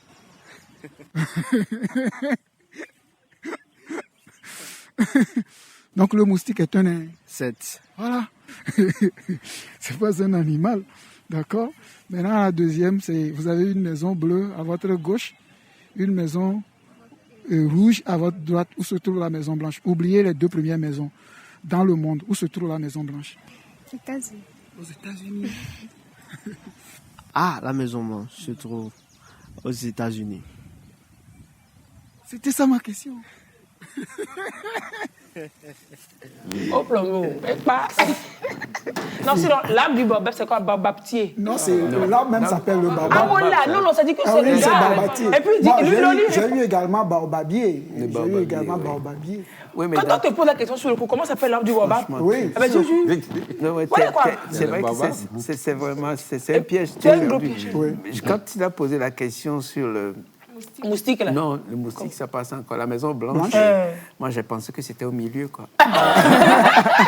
C'est bien aux États-Unis. Voilà, alors que c'est aux États-Unis. Mais dans tout ça, là, j'aime bien. Mais les bébés, là, qui rigolent. Vraiment, je ne sais pas ce qu'ils en savent. Pour se moquer des autres, quoi. Mal comme ça. Et un édenté, là, qui doit aller chez le... Il n'a même pas peur de nous montrer tout ça. Hein. Il l'ouvre, puis à fond. Des gens, alors qu'ils n'en savent pas. Oh là là là là là. Je vous ai dit que quand vous verrez ces gars-là vous approcher, quand ils vous posent des questions, faites gaffe. Leurs questions, ce n'est pas toujours anodin, quoi. Il faut faire gaffe. Je le dis en préambule, je vous dirais que c'est des petites questions. C'est pour te piéger. Mais il faut bien écouter pour pouvoir y répondre. Il faut trouver le piège, où se situe le piège, et puis pouvoir l'éviter. Monsieur Dabla, c'est une façon aussi, ici à Al-Balad, de passer de l'information. On sait maintenant que la Maison Blanche, on savait toujours que la Maison Blanche était aux États-Unis. Et puis, peut-être certains ont redécouvert que le moustique est un insecte, que ce n'est pas un animal pour le caser à un sauvage. Et puis, en fait, vous voyez les gens le scientifique qui t'expliquait que, en fait, normalement, dans les conditions normales de pression et de température, le moustique, cet animal qui est gros et petit, peut-être ça t'explique des choses. Tu te dis, ouf, lui, il est bien perdu, quoi. Complètement bien perdu. Tout à fait. C'est assez relax quand même. Complètement. Ouais, ça, merci d'être là. Alors, la radio. La radio. Qu'est-ce qu'elle représente pour M. Dabla? La radio, c'est quoi pour vous? C'est un support qu'on peut utiliser partout, qu'on soit à la maison, qu'on soit au champ, qu'on soit à la cuisine, partout. Dans sa douche même. Dans sa douche, vous pouvez vous en servir. C'est un compagnon qui est avec vous tout le temps. Et je crois quand même que on est assez à l'aise quand on écoute la radio qui vous donne des informations, de la musique. Fait de la musique. N'importe quel sujet qu'on aborde qui vous intéresse, cela fait en sorte que on n'est pas fatigué de l'écouter. Moi, je l'aime bien. Bah oui, c'est sûr. Vous vous rappelez, Joseph, du premier poste radio que vous avez utilisé? Oui. Ah bon? Absolument. Moi, je me rappelle de la radio de mon papa. JVC. Il était jaune.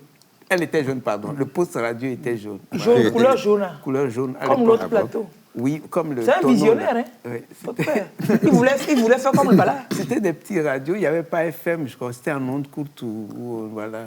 Oui. Il faut tourner à l'époque. Il faut tourner. Bon, à l'époque, nous, quand on était petits, on était au village. J'avais un oncle qui était le secrétaire du chef.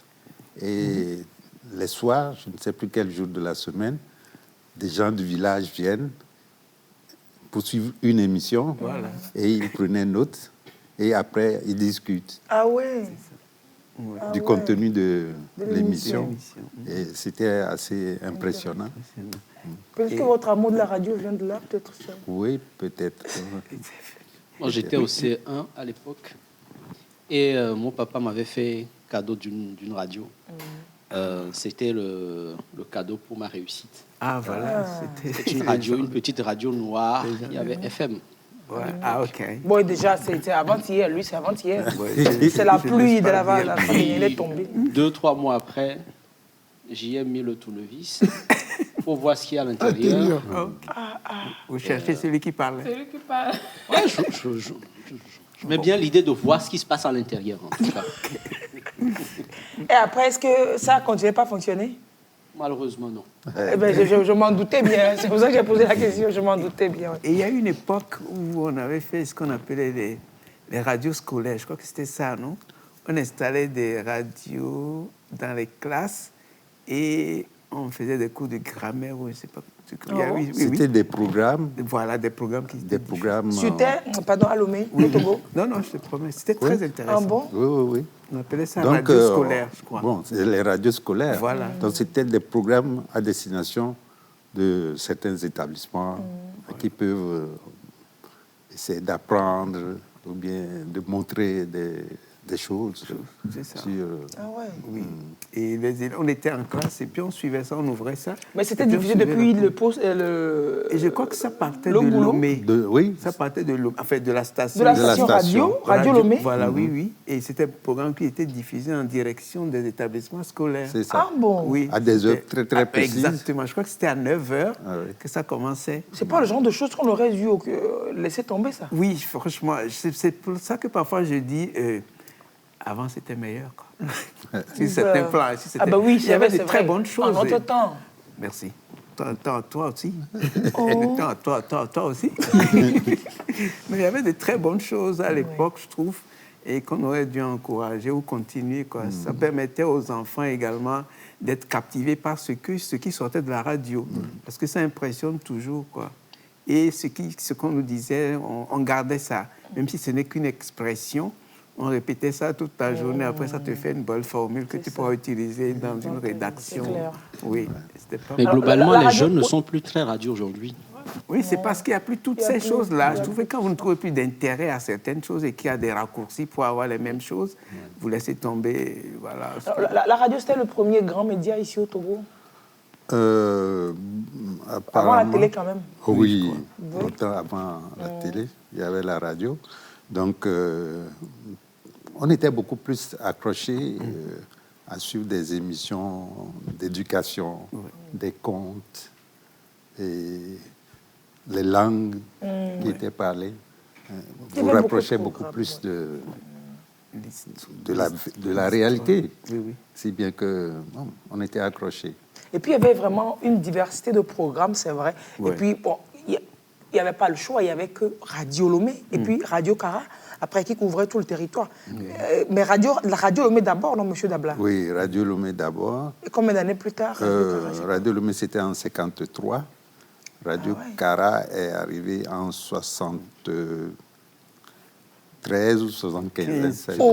Donc bien d'années dans Radio Lomé. Il me semble. Radio Lomé, c'est la mère des radios, comme on dit. Vraiment, elle mérite vraiment son nom de... Et puis des programmes, il me souvient... 53, c'est ça? 53. Il me souvient, à 7 heures, c'est selon les programmes de la radio que tu sais si tu es en retard ou pas. Oui. Le matin, si à la maison, tu entends la formule, c'est la fin de décibels, dommage, au point 7 heures. Ça me dit que tu es en retard. 7 heures, tu dis que tu es mort. C'est 7 heures qui vont sonner, et puis à la maison, ça, quoi. Et Si tu arrives à l'école primaire, tu entends ça, et puis tu vas sur le long de la route, c'est extraordinaire. Tu suis le programme sur tout ton trajet. Parce que les ateliers, les maisons, mais ça, tu suis quoi? Et c'est les langues nationales que tu suis. Tu suis une langue ici, quand tu arrives là, quand tu arrives. Et on savait la langue qui venait vers 7h30. Donc si tu suis cette langue, tu entends ça au loin.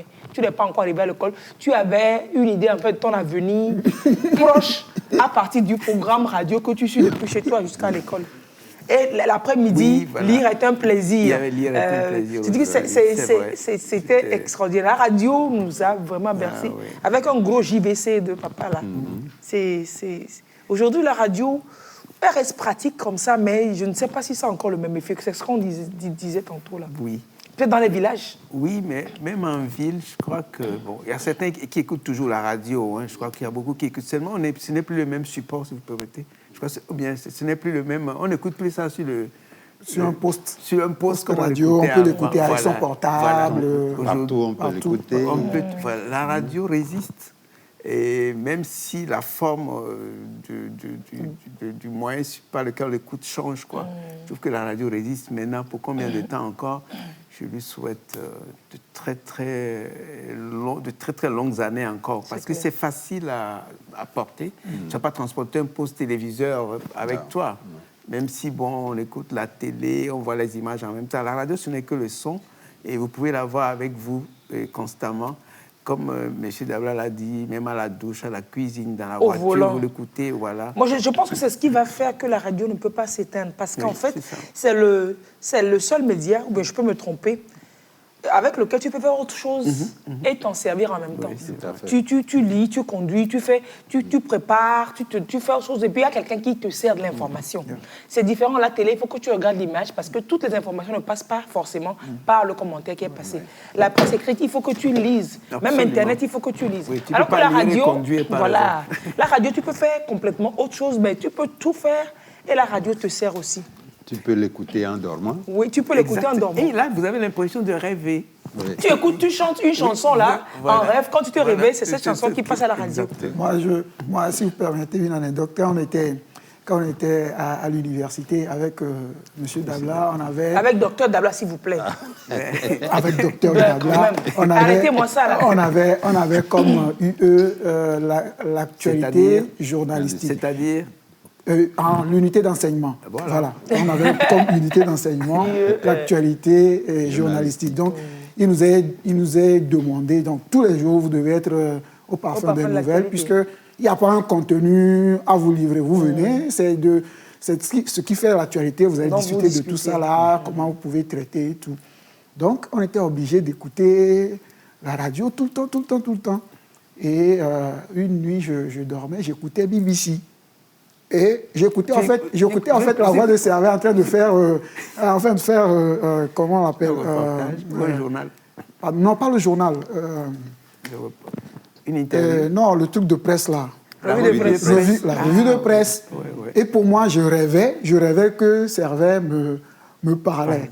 Et je me suis réveillé après, quand je me préparais à partir à l'école, on remet une rediffusion de la revue. C'est même Madia dit ça. C'est pratiquement les mêmes. C'était Servet que j'écoutais. Non, moi, je ne rêvais pas. Oui, c'est vrai qu'on rediffusait la revue de presse. Je crois que c'était 2 fois dans la matinée. Voilà. Sur BBC, effectivement. Exactement. Salut BBC. Oui, salut BBC, vraiment. Alors, la radio, après tout, vous avez fait combien d'années à la radio, M. Dabla? J'ai fait... Docteur Dabla. Docteur Dabla. Oh, moi-même. J'ai fait 4 ans. À la direction. À la direction. Comme directeur. Comme directeur de Radio Lomé. C'était de 2002 à 2006. Ouais. Et j'en ai gardé très bons souvenirs. Beaucoup de souvenirs. Ah oui. Je crois que c'est avec vous que Radio Lomé est passé sur Internet. Au numérique. Oui. C'était... Oui. Bon, je sais arrivé, Radio Lomé émettait jusqu'à 22h ou 23h. Et puis, on a rallongé jusqu'à minuit. Et puis après, toujours avec moi, On a fait 24 heures sur 24. Avec des programmes de nuit. Et ce n'était pas très facile. Ah oui. Parce qu'il fallait voir comment s'organiser pour reprendre certains programmes. Ce n'était pas du tout facile. Et le passage au numérique de Radio Lomé, bon, vous savez, les anciens ne veulent pas rapidement se laisser les bandes tomber. Oui, bon. L'introduction de l'ordinateur a été quand même progressive, voilà, donc, c'est vrai. Des jeunes qui étaient arrivés, qui s'y connaissaient bien, devaient initier les anciens. Et c'était délicat. Ce n'était pas du tout facile.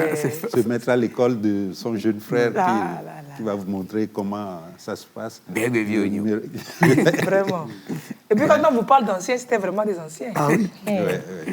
Des anciens. Avant, c'était on montait aux bandes, mais c'était... Les bandes. Je suis très ravie d'avoir quand même pu vivre cette époque. Ah oui, les nagras. Sinon, si on me le compte, je n'aurais pas compris, quoi. Éléonore, elle, tu ne comprendras jamais. C'est vrai, vous arrivez à porter quand même les nagras. Les gros nagras, elle m'a été portée. Les nagras, c'était lourd. Si il portait ça sur la tête. Il y avait toujours quelqu'un pour ça. Et moi, j'ai beaucoup plus utilisé les bandes, là, c'était à la BBC. Oui, il fallait monter, quoi. Bon, tu coupes, et puis tu colles. C'était trop bien. Mais moi, j'adorais faire ça. Mais ce qui est difficile, c'est quand la personne a fait une erreur, et la personne veut dire, par exemple... il dit là. Voilà, il dit le matin, je me suis l'éveillé, comme tu vas enlever le là. Après, ça fait... C'est ça. Et tu répètes bien le... Et tu coupes là-bas. Après, tu coupes. Après, tu feras si tu as vraiment bien coupé. Tu ne jettes pas tout de suite la bande. Non. Si tu n'as pas bien coupé, tu recolles. Tu recolles. C'est extraordinaire. C'est quand tu as bien coupé qu'après, on mettait une bande blanche pour limiter le vol. Aujourd'hui, on supprime. les amorces. Dès qu'on supprime, on supprime. Après, on fait précédent. Voilà, et puis ça revient. Il y a beaucoup plus de facilité, j'avoue, pour ce travail-là. Et avec les bandes, ce n'est pas évident. Et quand c'est une grande émission de 30 minutes, par exemple, vous imaginez ce que c'est. Non, c'était...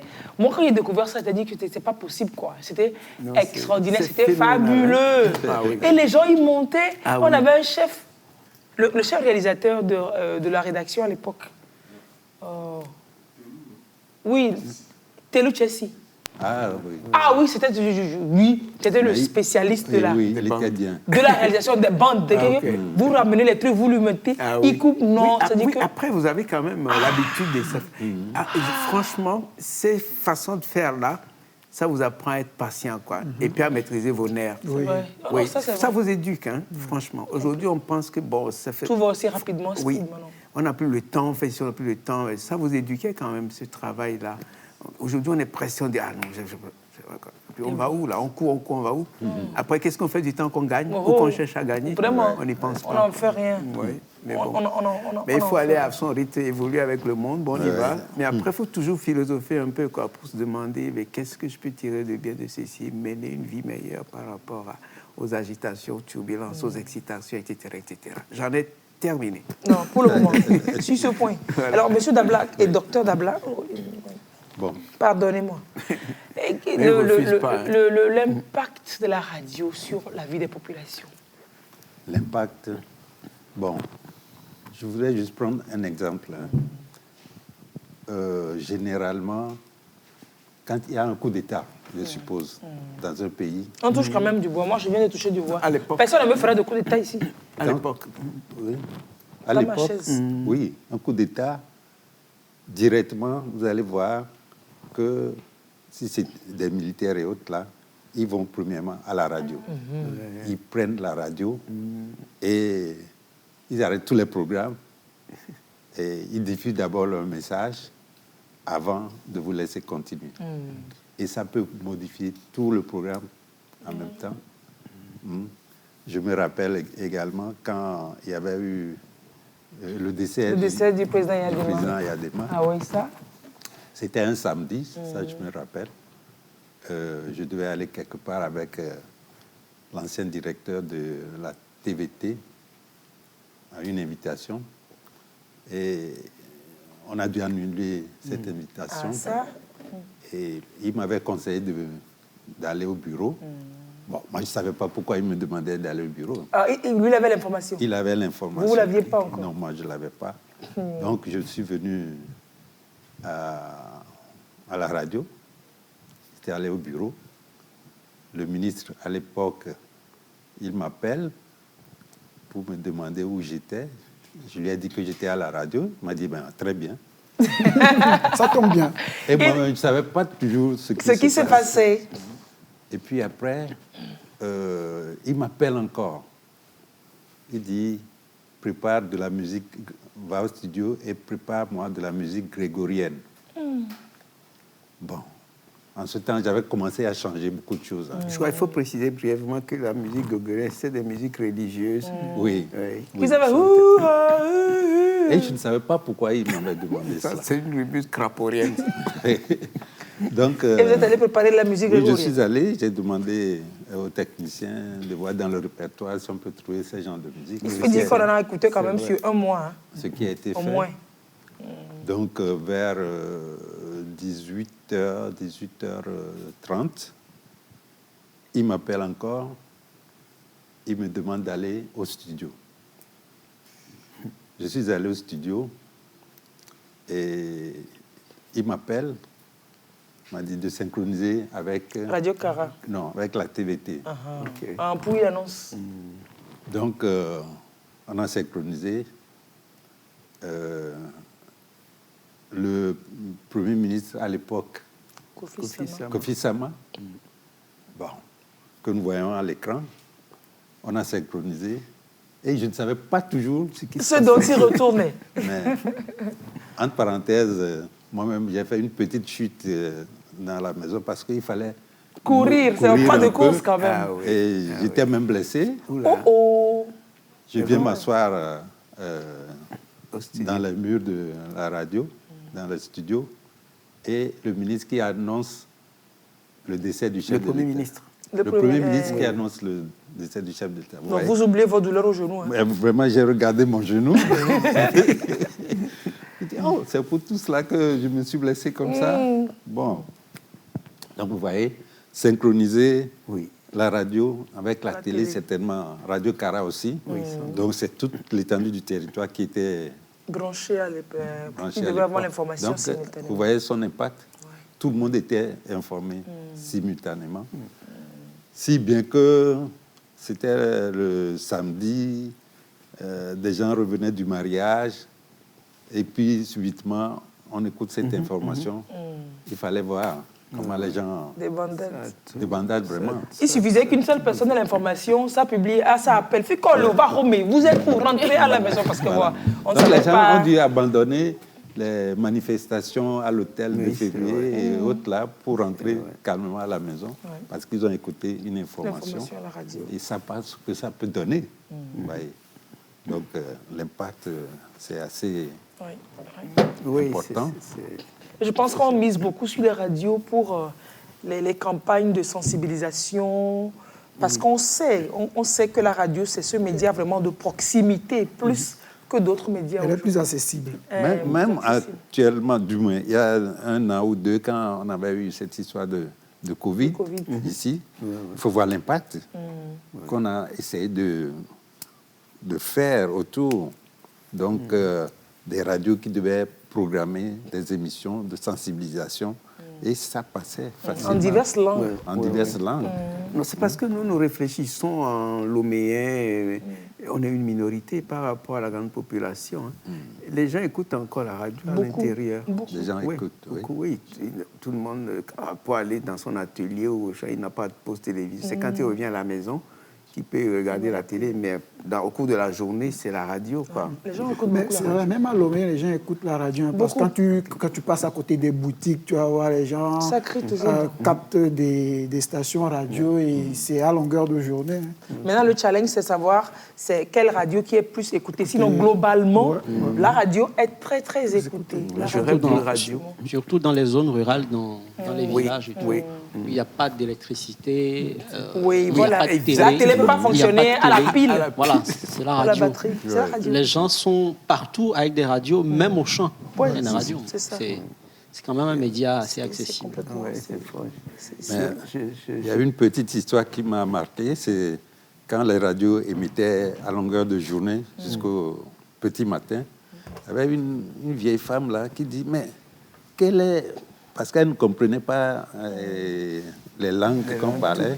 Elle dit, mais quelle est cette personne-là qui parle tout le temps, qui n'est jamais fatiguée? Même quand nous, on va dormir, elle est toujours là. Elle ne dort pas, elle parle.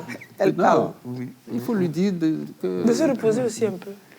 Oui, vous savez que les radios qui font du 24 sur 24, bon, je donne l'expérience de la BBC, par exemple. Donc, il y a plusieurs équipes, quoi. Qui se relaient. Voilà, qui se relaient. Voilà. Il y a le day, le late et le night, par exemple. Quand vous êtes en night, ça veut dire le jour. Le day, vous travaillez en journée. Je crois que c'est de 8h à 18h ou à 19h, je crois. On faisait 11 heures de shift.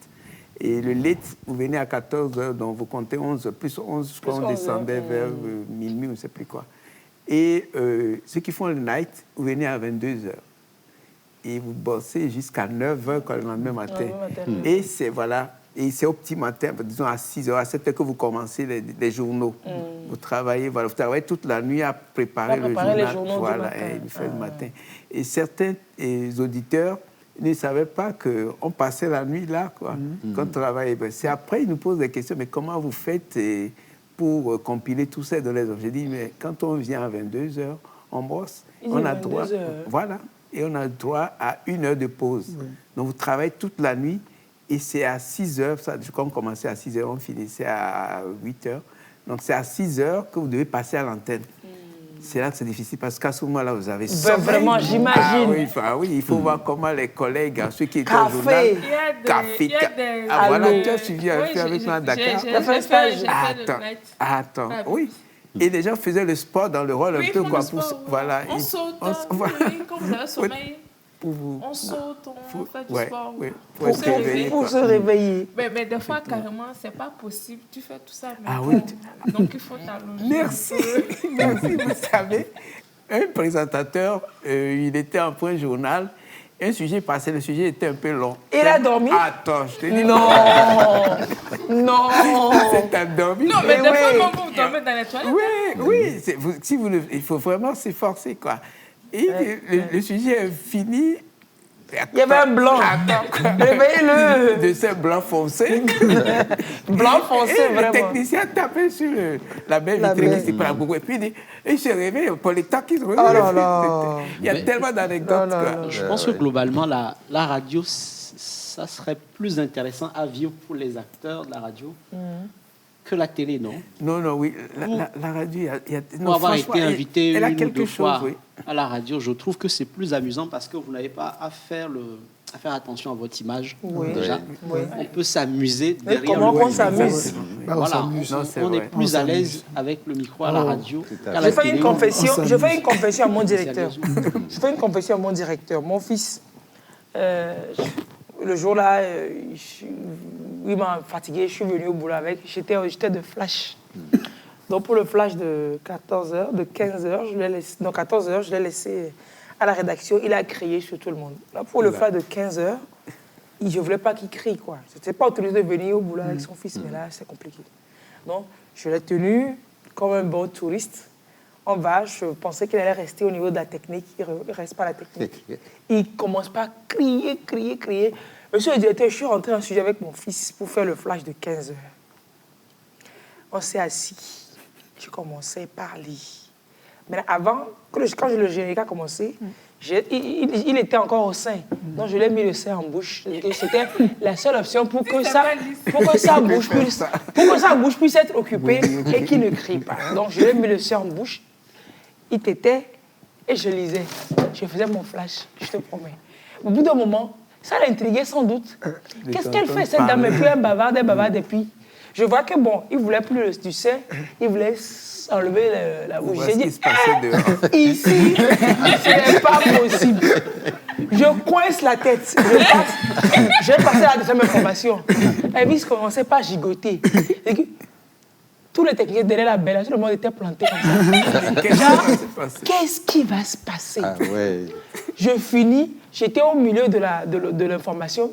Elvis commençait pas à gigoter, je finis, je prends encore l'autre information, l'autre feuille.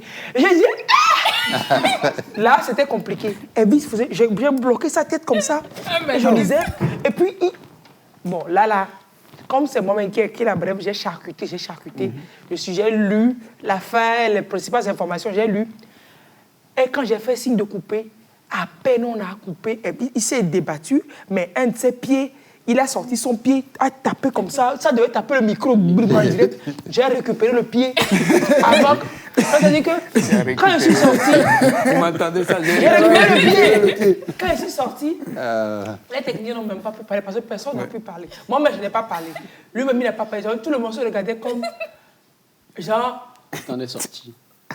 On vient de se tirer d'une affaire qui n'aurait pas été explicable. Monsieur le directeur. Monsieur le directeur, on peut toujours. Non, le truc est que la loi n'est pas rétroactive. Non, mais sérieusement, c'était une trop bonne gaffe. C'est-à-dire que après que je me suis rendu compte de tout le risque que j'avais pris, c'était pas possible. Il aurait crié dans le micro, il aurait pu. C'est-à-dire que c'est pas possible. Vous savez... Monsieur le directeur, j'ai failli vous créer des problèmes. Heureusement que Daniel souhaiterait bien... Des sanctions. Des sanctions aujourd'hui. Non, c'est pas rétroactif, c'est pas moi. Tout est légal, il faut être légal. Nous pensons généralement que les miracles ne s'opèrent plus. Il y a toujours des miracles. Ça s'est opéré. Et ça, c'était un miracle. Pour moi, c'était un gros miracle le jour-là. Sinon, comment je aurais fait? Et puis, le fait que tu étais jeune maman et tout ça, là... Et puis tu ne mesures pas la mesure. Oui, en plus, tu ne pouvais rien faire d'autre. Et je crois que Dieu t'a assisté. Quoi. Dieu, après, il faut demander une messe. Quoi. Je ne sais pas où tu es, mais bon. Il faut demander une messe pour ça. Puisque je n'échappe pas à la sanction, déjà que j'ai fait la confession, il faut que je demande la messe. Alors, le thème de cette année pour la radio, pour la célébration de la journée, c'est la radio et la confiance. Les gens ont grande confiance en ce que les médias disent, en ce que la radio dit. Il suffit que même tu dis, un truc dit radio me scellé. Voilà. C'est pour ça qu'il faut. On nous demande beaucoup de professionnalisme dans notre travail, M. Dabala. Oui, parce que là, il n'est pas donné réellement à tout le monde de prendre un micro et de commencer à dire des choses qui ne sont pas... Entre guillemets, sensées, quoi.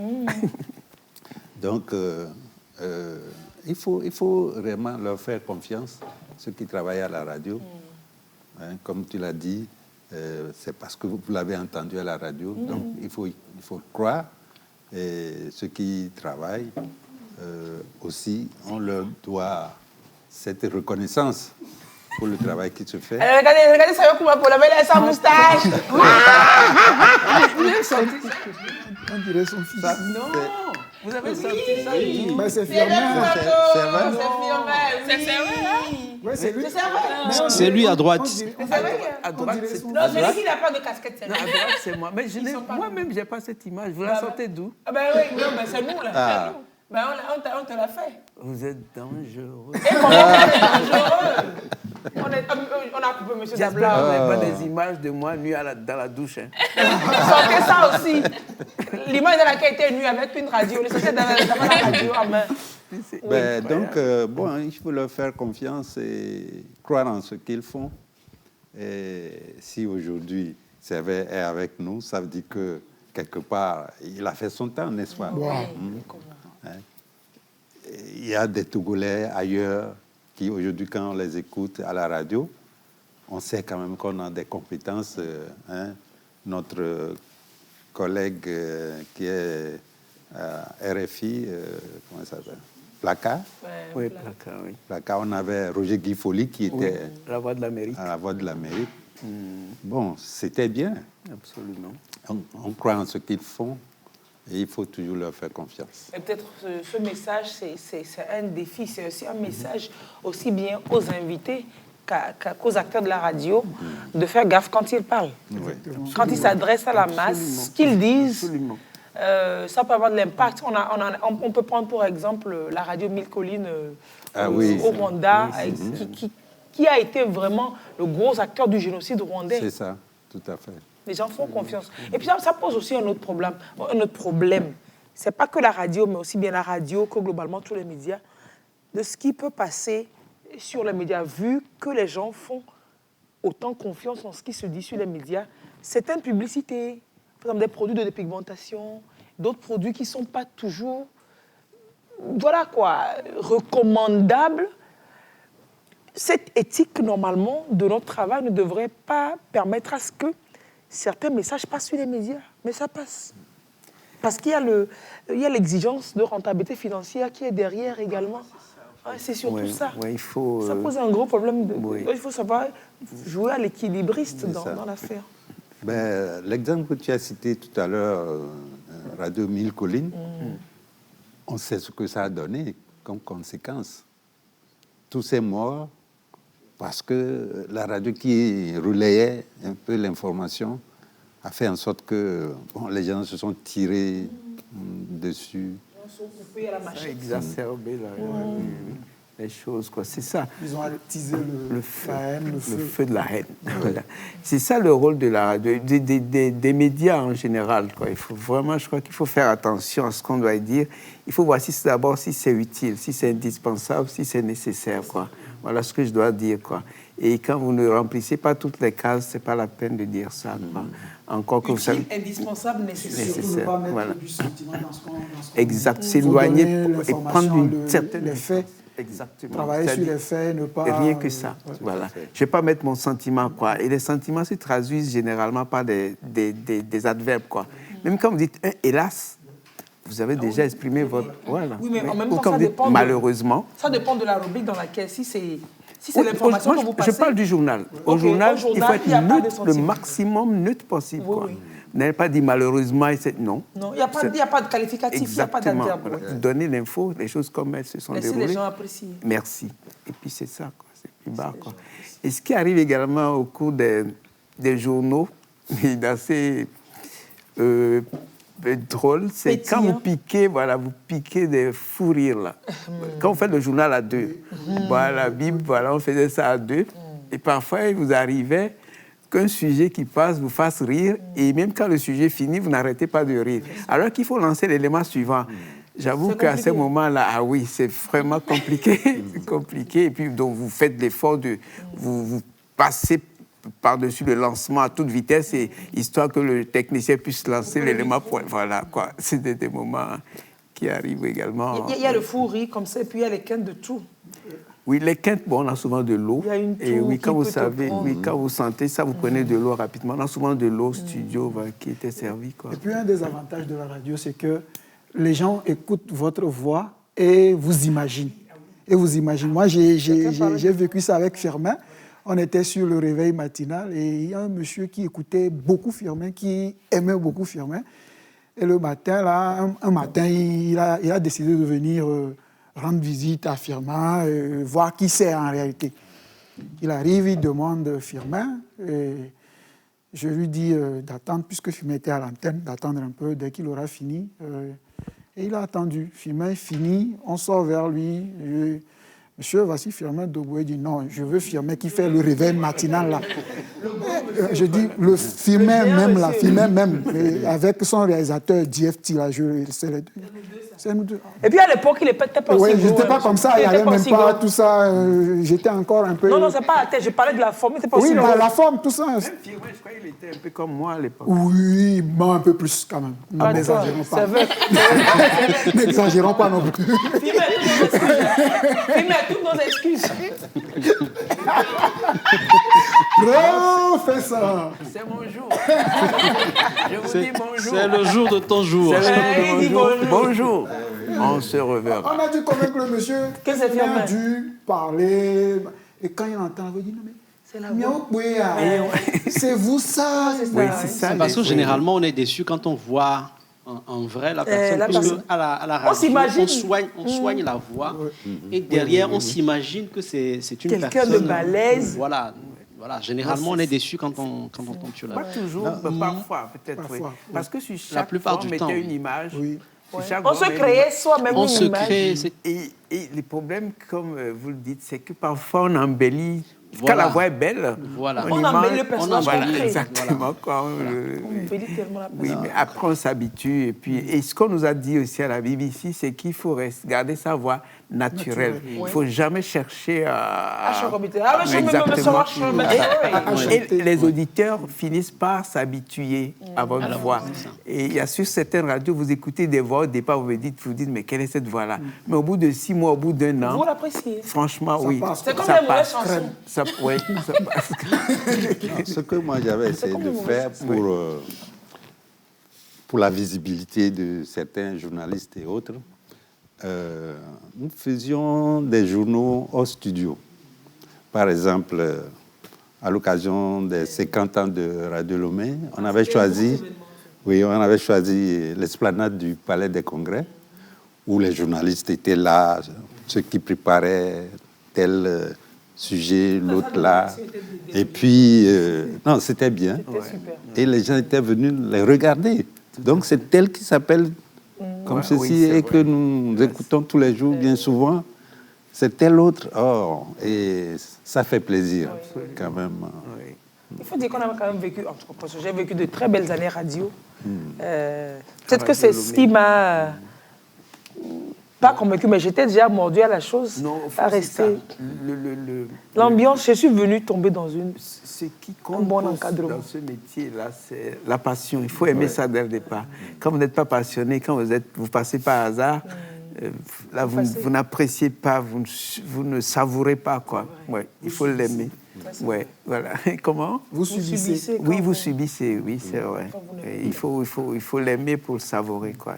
Alors, quel conseil est-ce que vous donnez, vous qui êtes enseignant, vous intervenez dans les écoles de formation, quand les journalistes, quand les étudiants, ils se forment à être journalistes et qu'ils doivent choisir entre la radio, la télé ou la presse écrite, qu'est-ce que vous leur dites pour les orienter? Pour les orienter, il faut savoir, il faut essayer de voir ce que l'étudiant même veut faire demain. Bon, est-ce qu'il a l'écriture facile? S'il a l'écriture facile, il peut choisir d'aller faire la presse écrite. Donc, il faut l'orienter. S'il a également la voix qui porte et qui parle bien, on peut l'orienter vers la radio. S'il est, en dehors de ça, un peu télégénique aussi, et il a une voix qui porte, qui s'exprime très bien, on peut le conseiller d'aller vers la télévision. Mais parfois, il arrive que certains qui ne peuvent vraiment pas parler correctement choisissent d'aller faire la télé et le résultat, non, c'est pas intéressant. Parce qu'en fait, il faut le magasin, la radio ne voit pas. Alors que la télé, tu peux faire ton pharo. Oui. Il faut dire que moi, je n'ai jamais rêvé faire la télé. Je me suis spécialisée en radio.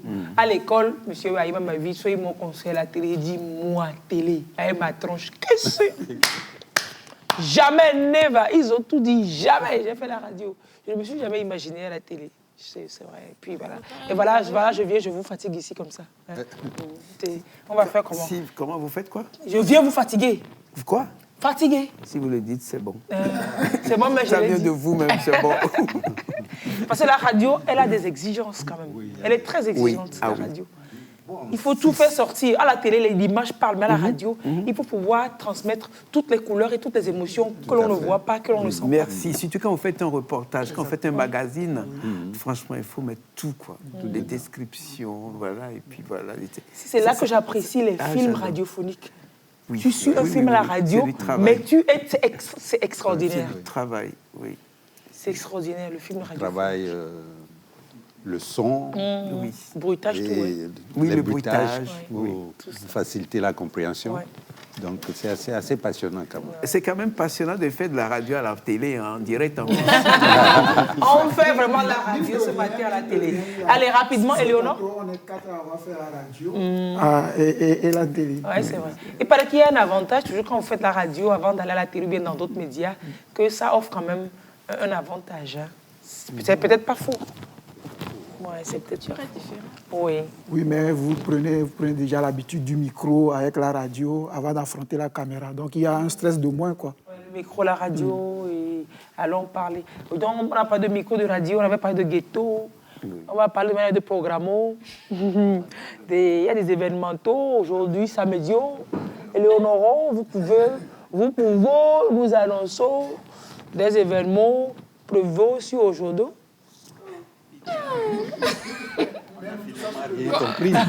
Comment je reprends tout ça? Des événements prévus aujourd'hui, voilà, deux événements aujourd'hui, Éléonore. Oui, il y a 2 événements aujourd'hui. La dédicace du nouveau livre de Paradis Romal, on l'avait déjà reçu ici pour son livre Le Prisonnier.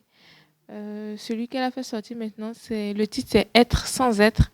Voilà. Elle fera la dédicace aujourd'hui. Et Daniel? Aujourd'hui. Déjà, c'est déjà ça. C'est déjà ça aujourd'hui. Et à l'Institut français, ce soir à 20h, il y a un spectacle d'humour de l'humoriste Jocelyne Dogbo. Non. Oui. D'accord. Oui, elle a dit humoriste, bien sûr. Humoriste, elle a dit.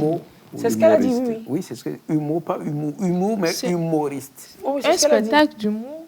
Humour, de l'humoriste. Oui, c'est ce qu'elle a dit. C'est ce que j'ai dit. Oui, c'est ce qu'elle a dit. Très bien. Jocelyne Dogbo, donc le titre du spectacle, c'est « Il n'y a pas de sous-métier ». Donc, c'est à 20h. C'est un spectacle qui avait été programmé depuis, je pense que ça fait plus d'1 an. Mais à cause de Covid, ça a été repoussé. Mais finalement, ça aura lieu aujourd'hui. L'entrée est à 2000 francs. Et donc, passe vaccinal et test PCR ou test PCR négatif avant d'avoir accès à l'Institut français. Donc, la dédicace, c'est à la grande salle de réunion du ministère de la Communication. Ah, ok. Ah, la belle salle du ministère de la Communication, c'est à quelle heure? C'est à partir de... En tout cas, c'est ce soir. Disons à partir de 15h. Voilà, c'est 15h. 15h. Il n'y a pas de saut-métier. Il n'y a pas de saut-métier, c'est 20h. Vous confirmez? Vrai. Ok. Joseph? Il n'y a pas de saut-métier. Il n'y a pas de saut-métier. Je pense que c'est un raccourci. Non, je veux juste savoir oui ou non. Oui il n'y a ou pas non. de saut-métier. Même si vous utilisez un saut pour faire votre métier. Si, il y a des sauts-métiers. Ah bon?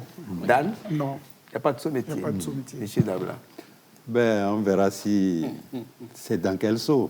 Vous faites votre métier. D'accord. Mais oui ou non, il n'y a pas de saut-métier.